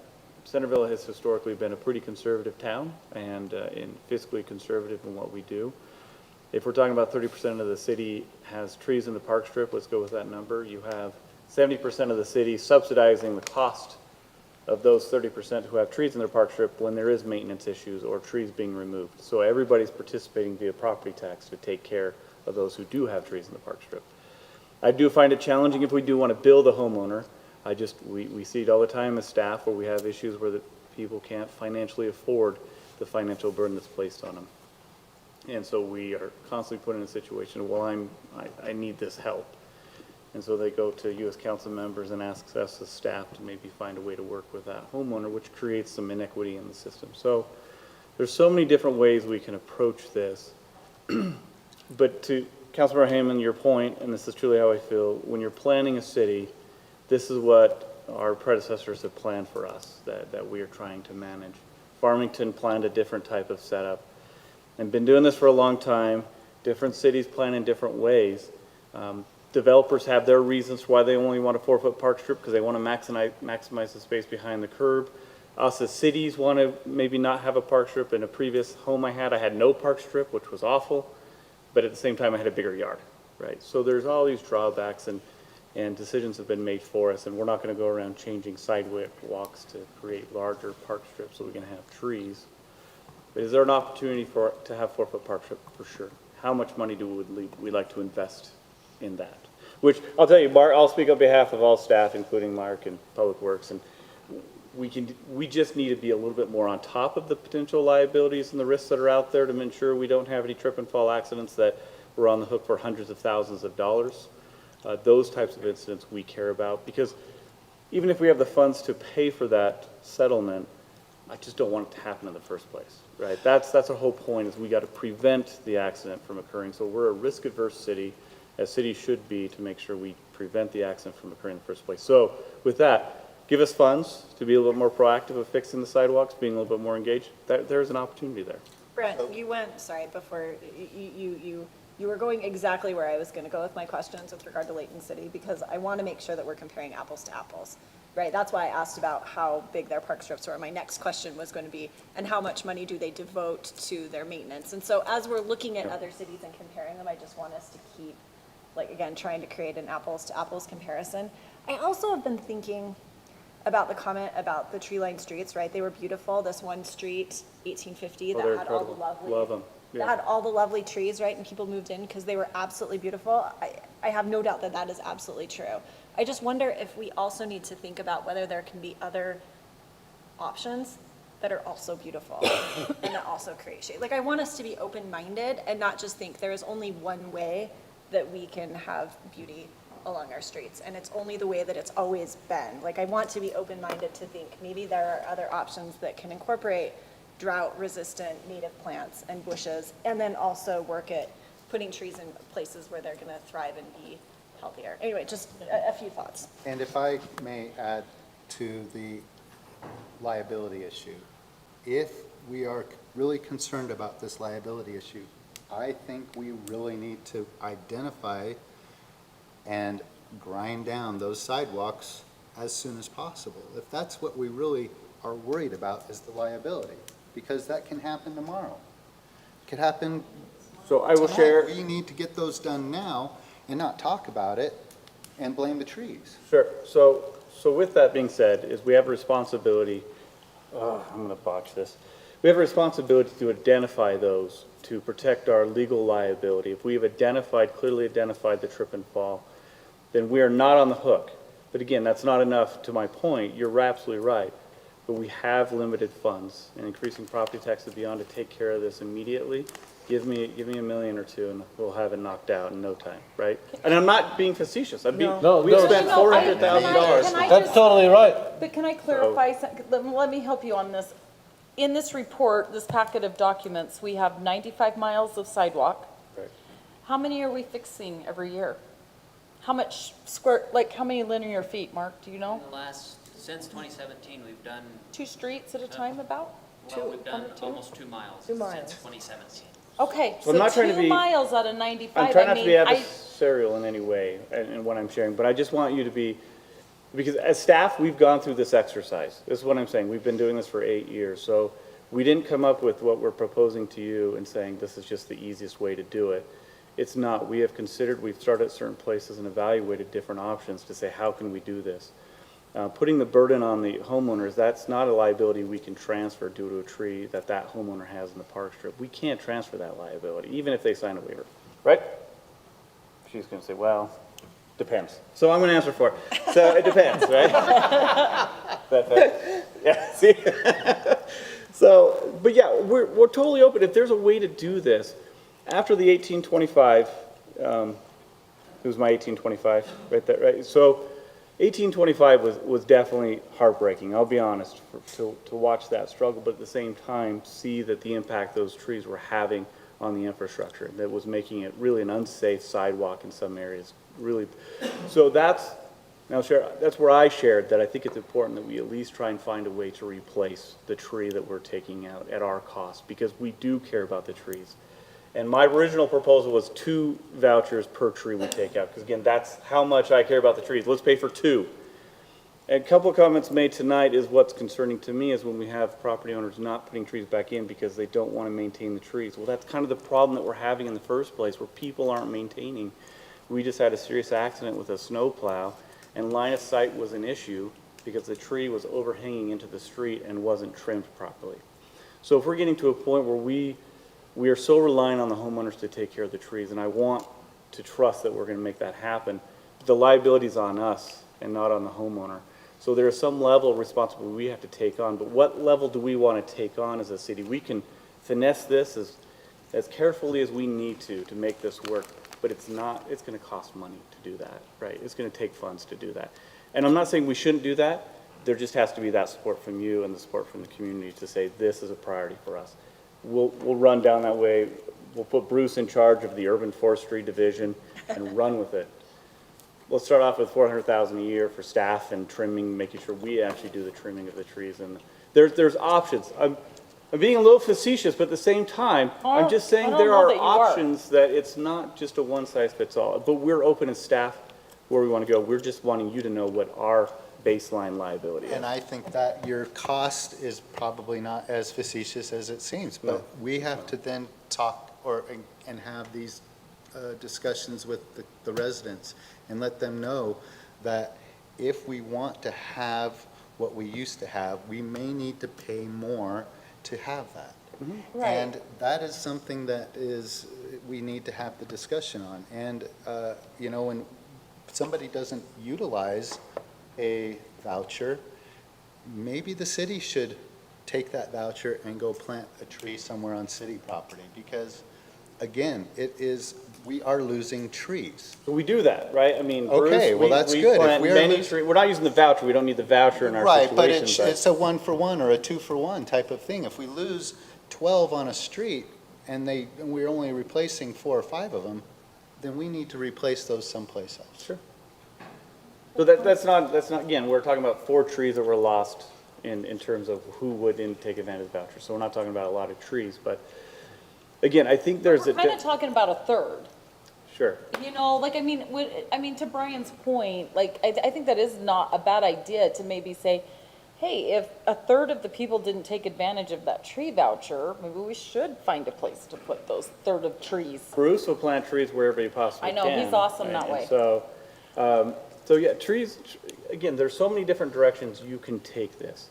We as staff are just trying to make you aware of when we go out and replace or grind a sidewalk and we're out $1,500 to grind that sidewalk, and then the next year it comes out to be another inch fault and we're having to grind it again $1,500, we're spending $3,000 on the same tree. So to Mark's point in Public Works, what they're just saying is we are repeatedly spending, and they're trying to be very cautious of taxpayer money, right? That's really the situation here, and we're repeating this. So there's an issue, and how do we solve that issue? So ask the people what they want is one thing, but you were elected by the people one thing to get the ball rolling in a certain direction, and that's what we're just giving you that information. How we want to do it, Lisa brought up open house as another option, but even if you do this, you're not going to have a ton of people going out there planting trees in their park strip. Well, I was going to say, you've got 70 to 80% of the people in Centerville that don't have trees in their park strip. And after being on the council this long, I think all of you know, if it doesn't affect you immediately, we don't get very many people here in the audience.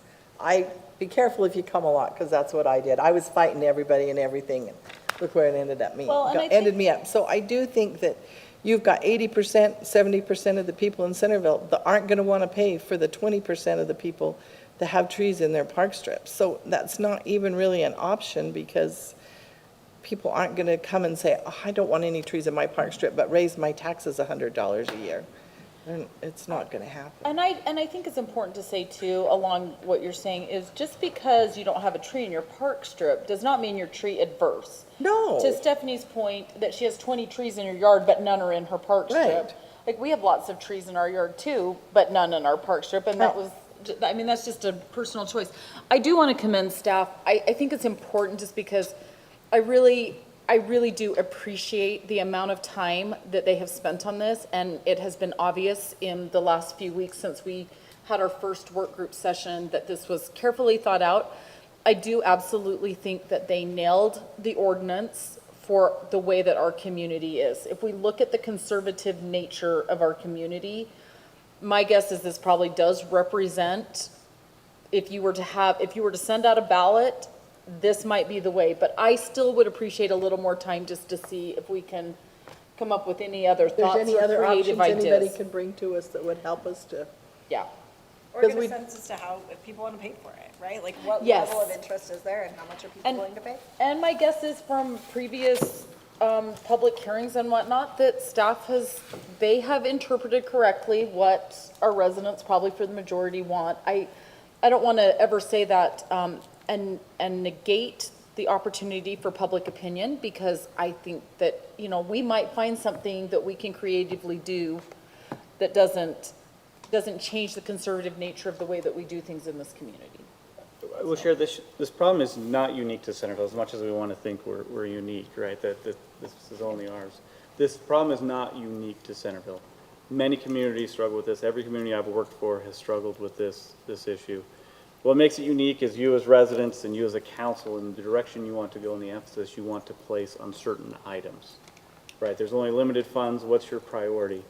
And where do you want to prioritize that? Because all things have a cost and a give and take. So again, that's the uniqueness of this and what direction you want to go. You can look at other communities, but these conversations they've had in the back, behind the scenes, Layton decided that they're going to allow these large trees, in my opinion, a 3 to 5 foot park strip is pretty ill-advised, but I don't know how those political discussions went and the input that was had and whether they asked for advice from arborists or those who are in that. You see what I'm saying? I don't know those conversations. So looking at the end result doesn't give you how the sausage is made. I hate that. It's terrible. How the sausage is made. We don't know how that was done, right? Well, and I also went back and forth where we were talking about, you can put forth a few $1,000s and, we'll put it in a savings account for when the tree has a problem, but I don't want to see the rich be able to have trees in their park strip and the people that don't have excess money can't have trees in their park strip. So I'm not really sure that I go along with that either, because there are some people and some, how do I say this politically correctly, but there's some huge, beautiful homes that could probably afford all the trees they want in their park strip. But there are other houses that love their trees in their park strip, but they can't afford it. And I don't want to create that, This house doesn't have any, but this house has all of these. Oh, that's an excellent point. So that's my concern about letting people pay for them. I'm not sure it worked practically. I know, but it was a I good just- thought I was when we trying thought to it up, think but about, yeah, I just don't want to, I don't want to favor one group of people over another. That's a good point. But maybe we should just make everybody plant a tree in their front yard. So are we not taking any action tonight? Are we moving on to the Can- next topic? And what's our mode of, I think it'd be nice to establish a doesn't- time frame so yes, that so we don't stall out. people, well, and also the people that are here that are concerned about this know how to follow it. They're not having to be like if we're gonna wait a month or two, let's let them know that. If it's gonna be the next city council, I think it'd be helpful for them to know that as well. And I do think it would be nice to add a public hearing to the next, when we address this again. As a courtesy to our staff, I think they've worked really hard on it. I think we ought, 2 weeks, we ought to be able to get, we've got staff waiting for decisions. I think we ought to do our homework and. I agree with that. That sounds good. Okay. So you want me to make a motion that we table this until the next city council, which will be August? Is it a table or a continuance? Or do we want, Lisa, does it matter? what how should we do? frame that? We have historically tabled items, or you could But continue. it's a public hearing that's Oh, yeah, already- if you want to continue the public. And continue the public hearing? Okay, yeah. I don't even know, did we even close it?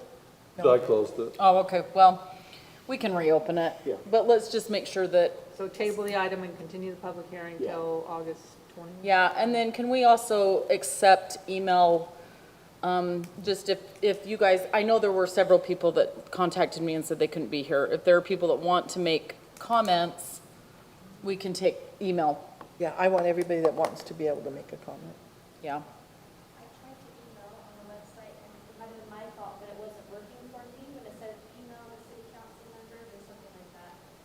Okay. Okay. We'll have them check that, I think, right? Yes, we We'll do will. that. But I was gonna say, if you also just want to email, is it citycouncil@utah or centervilleutah.gov? I think our CentervilleUT.com still. Our individual Oh. emails are also. But they're Yeah. supposed to be able to have a button that they can send it to us all. Probably true. And it gets me frustrated when it's not working, because I've heard on other issues it's not working either. Okay. Thank you for I will all check. of Is your that, So is that, August, is that your my motion? motion is that we'll readdress this at the August 20th city council meeting. And comments are being welcomed Yes. for the next couple of weeks. Yep. Okay. Do we have a second on that motion? Second. Okay, all in favor? Aye. Opposed? So like Councilwoman Shaman was going to say, I think she was going to thank you for all coming, and we lost a couple of the other people as well too. I would say this, I would go back to your neighbors and spread the word that this is being discussed, that it's continued for a couple of weeks.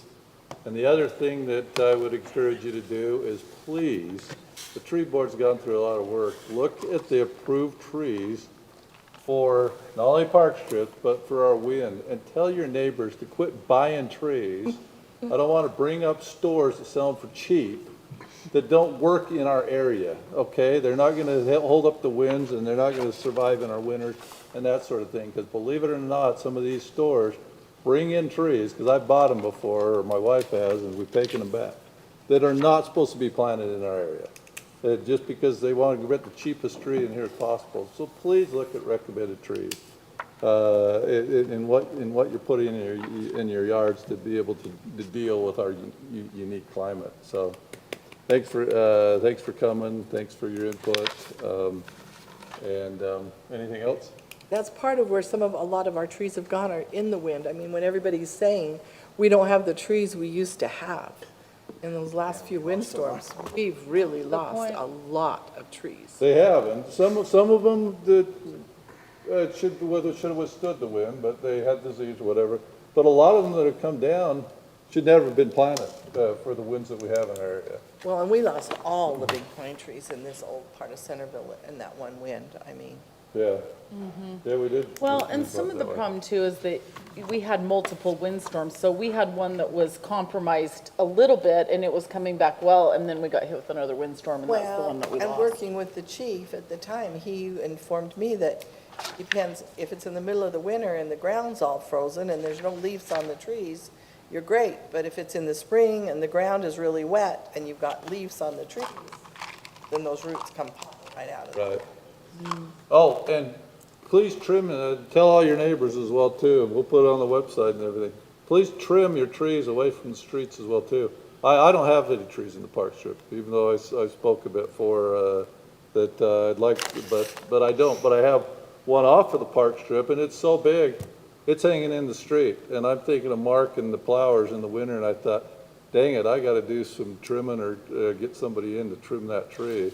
Mayor, you of all people. Yeah. We have a motion and a second, but we didn't take a vote. I did take a vote. We did take a vote. Did? Yeah. We did it as, unanimously. oh, we both missed it. Yeah. Everybody- We all said aye. Everybody said aye, there was no nays. Thank you. So, all righty, thank you. Let's go to fee schedule amendments, okay? Which are just as fun as trees. Item number 2. You want to talk? Clearly they're not, because we have people leaving. Thanks for coming. Thank you. Lisa, you want to hit this really for us? Isn't it you? Yes. Okay. That was great, Lisa. Okay. Wake up. Our Lisa. next Yep. item is a proposed fee schedule amendment regarding expired plat approvals. So we require fees for subdivision plats, like conceptual, preliminary final plat, but the last month or two, we've had a couple final plats that we've approved the final plat. One was a small subdivision waiver and one was a final subdivision plat. and they expired. And our code gives them 12 months now. We used to only give them 6 months to record, but now they get 12 months because 6 months was not realistic. There's a lot that goes on after approval, getting it ready for recording, getting the money ready, and then we have the play in your sandbox bond that pushes them out. So anyway, you're allowed a 1 6-month extension if you remember to ask for the extension before expiration, thus an extension. But if it expires, you're done and you have to reapply. So we told these two applicants, you need to reapply, and they both said, well, do we have to pay the standard fee? And we said, yes, you do. There's no exception. But as we thought about it, a lot of the work has been done because they actually have gone through the entire process. They've received approval. We're just getting through the last little bit with legal and engineering and getting the plat right. So I think as we've talked about it as staff, it does seem reasonable to provide a 50% reduction in the fee for an expired plat. We felt like as staff, we didn't have that authority to just waive the fee as much as we wanted to, or it made sense. So we thought we would bring the proposal to the city council to officially allow it for these applicants as well as anyone else in the future. If they fail, if it expires, we usually notify them. We try to notify them before it expires, but these fell through the cracks. But that way we would have it set in code in our fee schedule.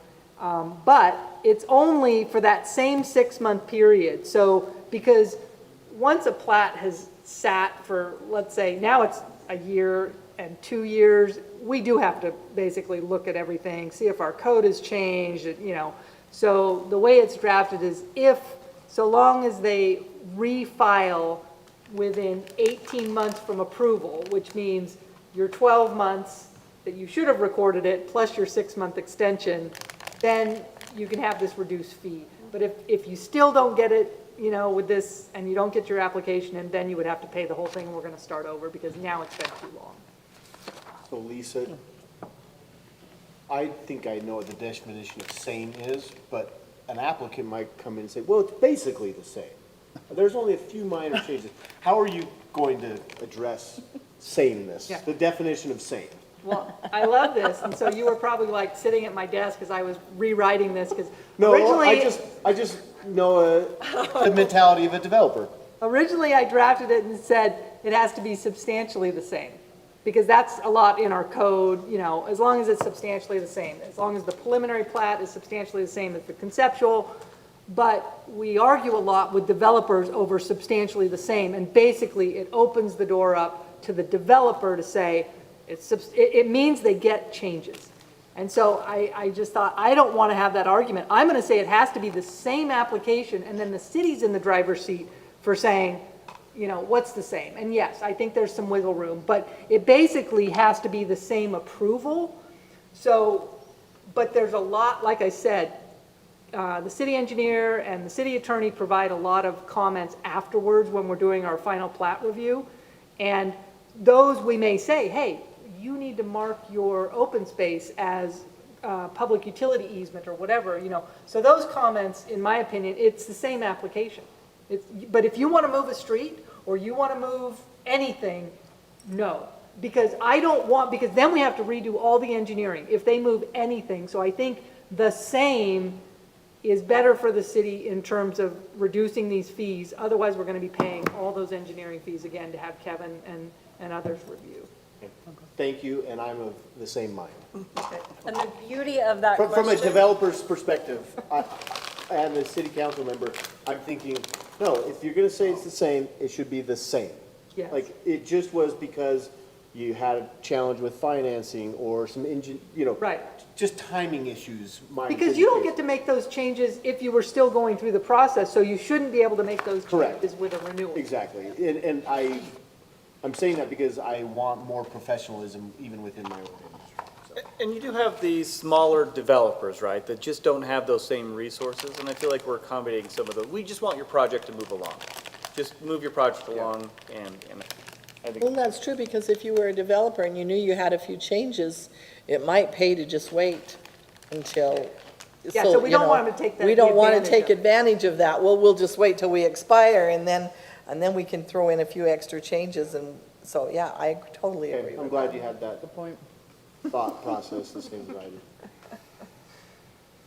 So that's it. And then also changing, while we were in there, we had some fees referring to a lot split, but we don't have the lot split or the small subdivision waiver anymore. We now call it a minor subdivision, which is Chapter 10 that we adopted in January. So we're just making that quick correction. But yeah, I think this is fair. And it will provide some goodwill as well. I like it. Any No questions? public hearing required on this one. Or what? No public hearing required. Yeah. Well, I think everybody is going to be clamoring to talk about this one. If nobody has any further comments, I'll make a motion. Go ahead. Okay, I'll make a motion that we approve resolution number 2024-19, amending section 18.020 of the Centerville fee schedule to change the reference from lot splits to minor subdivisions and enacting section 18.065 of the same regarding expired subdivision. Second. Motion is second. Let's do roll call vote. Aye. Aye. Aye. Aye. Aye. Passes 5-0. Thank you. Let's go to summary action. We got 3 items on summary action calendar. We got a bond reduction in regards to Dave's auto site plan amendment. We got a bond reduction on Lumitech site. And we got a Parks Department vehicle purchase. Is there anything, as you were doing your homework, that you want to ask staff about? We have some staff available here on any of these, or is there a motion to, and if you do make a motion, remember you got to bring up the amounts on each one of them.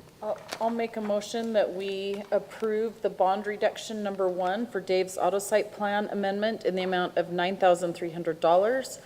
That we also approve bond reduction number 1 for Illumitech site in the amount of $65,692, and that we approve the Parks Department vehicle purchase in the amount of $58,940. I'll second. Got a motion is second. Let's start with roll call vote. Councilman Summerhays going to the right. Aye. Aye. Aye. Aye. Aye. That motion passes unanimously. Thank you. Let's go to minutes review and approval of the July 16th work session, the July 16th city council, and the special city council held a week ago on July 30th. Did anybody see anything in those minutes that they want to make a change to? I'll make a motion that we approve the minutes as written and presented in the report. Second. All in favor, aye? Aye. Opposed? All right, thank you. Let's go to the council report. The lucky winner this week of the lottery is Councilmember Robin Meekum. And I don't really have anything, there's nothing new, I don't think, at Utopia that we've been, it's just kind of the same old, same old. So, I don't Okay, really- anybody in any of your committees that anything's pressing that you want us to know about? I do have a question. Okay. My brother-in-law lives up in Catesville, and he received, it came up that I was a city council member here in Centerville, and Neil Blackburn lives in his neighborhood now. Neil Blackburn was the mayor when the flood of '83 happened. He made a really beautiful book. He gifted one to me. Does the city have a copy of that book? I'm keeping it unless they don't, then I'm gonna donate it. I think they do. So, I think there's yes, one- we have maintained one copy of the book. Okay, okay. He also gave my brother and sister-in-law a copy. I'm going to try and get that one, and I'll bring that as a second copy. It was very interesting. And I have it out in my car. I meant to bring it in and forgot. What is but- the book content in short? He went and interviewed like all sorts of people that were involved with the flooding, and it was just really interesting, and he put a lot of work into that. So. Chief got me an autographed one. Mine's autographed too. Famous. It was awesome. Fabulous. Anyway, I'll try and get that second copy. I think it would be nice That'd be to great. have an extra copy. We have it available, and people do come in who are doing their ancestry or anything like that, actually do come in and check Yeah. out the book, so.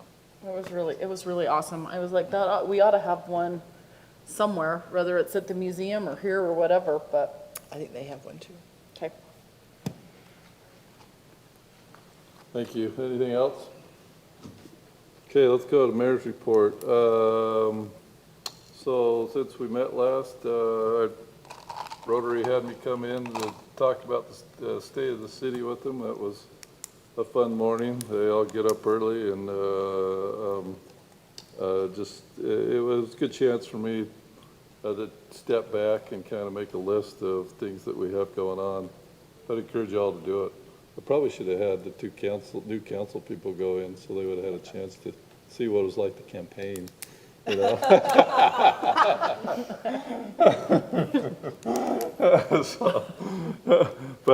So I did that to the Handcart Days Parade. It's one of 5 bears, and saw a few of our residents in that. Bountiful did a nice with that. The Davis Loan Fund, I would encourage you once again to let people know that that loan fund is available if they're starting a business or have an existing business, because we've had no meetings the last couple of months because there's been nothing for the agenda. Maybe with the stock market getting hammered, people are going to starting their businesses now when they lose their jobs. But no, I think it's just a temporary purchase. Comment on the stock market. Look at the positive side. Temporary adjustment, but please always keep that in mind when you hear it's for specifically Davis County residents that have a business or starting a business, and we would love a loan applicants for that. Chief Stone was here tonight. We did determine to make that, open that up, and so we're accepting resumes until August 16th. And then we will narrow those resumes down and see what we have and try and get a new chief in before Chief Stone leaves on September 15th. So, any other questions for me? All right, Brent. All right, thanks, Mr. Mayor. Real big thing is the IRMA conference that Bryce and I had to attend. It's our insurance, umbrella insurance for self-insured. It was a great conference. It started out, we discussed a lot of land use. That's always one of the first topics we discuss. And we discussed some of the changes to the legislation. The property rights ombudsman's office is definitely, there's been legislation passed that gives them a little bit more authority. It's no longer just a guide. It really is, once they make an opinion, the decision's already been made. So I'll need Lisa to go in a little bit more detail about that. But ultimately, if you don't have an attorney before you get the opinion, then it's too late to get an attorney to help you out of a particular jam. So the Property Rights Ombudsman's Office was a great resource in the past to really help mediate two parties, but it really is, if it goes to that point and the decision's made, that's kind of the decision that the court, I shouldn't say the court's going to have to follow, but there are ramifications that if you don't do what was recommended in that opinion, you could be on the hook for their attorney's fees and other damages. So we talked about governmental immunity and what that means, and one of the big points in governmental immunity that Matt Church, the attorney, discussed is governmental immunity is a good thing, right? Trying to admit fault, if you ever get to that place, because you have immunity, right? But we talked a lot about what Lisa's been trying to do with performance-based, trying to avoid the performance-based, what do you call it, on your contracts, to make sure we have governmental immunity. What you start out in the contract. Oh, the specific performance? Yeah, specific performance instead of just being these consequential damages, which is the term developers are adding a lot of consequential damages beyond governmental immunity, and they're trying to find ways that we violated some other law to get out of governmental immunity. And so just be cautious of, when we look at these different type agreements. Really the big push, and I really appreciated this analogy he used, really a big push, stop using development agreements, stick to your code. Development agreements is where cities get into a lot of trouble. And he says, a lot of cities will say, well, we're not using them. And he says, well, look, a lot of people say they don't watch NCIS, but it still is one of the top-rated shows in the country. So I know somebody's watching, and he says, that's how I feel about development agreements, because it is going before the courts, all these development agreements. And he says, we need to be a little bit better about not entering into development agreements, stick to your code. And so ultimately the advice is look at your code and go through your code and really prepare your code so you're not entering into these different type agreements where potentially we might have overlooked a certain section of the, the contract that we're in violation of that gets us in trouble. So really good advice. We talked a little bit, Heather White talked, another attorney discussed, we always talk about police issues. Big thing across the country is search warrants. So again, had a conversation with Chief Ackerson about, what does that look like? You have judges are getting a little frustrated because some officers are omitting information, not providing enough information to get a search warrant, where others are essentially lying or fabricating, and judges are issuing these search warrants, so it's coming back on them because they're the ones who issued it on false information. But of course, it leads to the entry problems and other issues. Fruit of the poisonous tree, is that what you call it? So anyway, so it was really helpful. We talked a lot about our park inspection program. So Bruce didn't have an opportunity to go in detail on that. Bless you. Irma comes in and does a really thorough inspection of our parks. So we're talking about maybe revamping that. Sometimes it feels like we're just checking a box, but we're really not becoming more proactive in reducing our risk and liability at parks and playgrounds or other areas. So that was helpful. And then, of course, the last really day was focusing on cybersecurity. That's really a big point that we always talk about. We had FBI come in and give us a presentation on what they look for and what the dark web looks like and where people are getting their information. I learned how I can rent a hacker on the dark web. So you just go to this website and I can rent a hacker. He's got his nice little bio there and send him some money. It's a pretty fascinating world I don't want to explore. So, that's really all I have to present tonight, Mr. Mayor. If there's any questions for me, I'm happy to answer them. Thank you. I would do mention one last thing. Jennifer sent us all an email. If you're going to go to the league this year, the annual meeting is in Salt Lake. And she will sign you up. You can let her know it's a 2-day conference on September 4th and 5th, and early registration ends the 15th of August? 16th of August. Or 14th. So they do have some really good sessions. If you can find time to pull away at all, she gave you the option of both days or one day. So then I would encourage you to try and make it.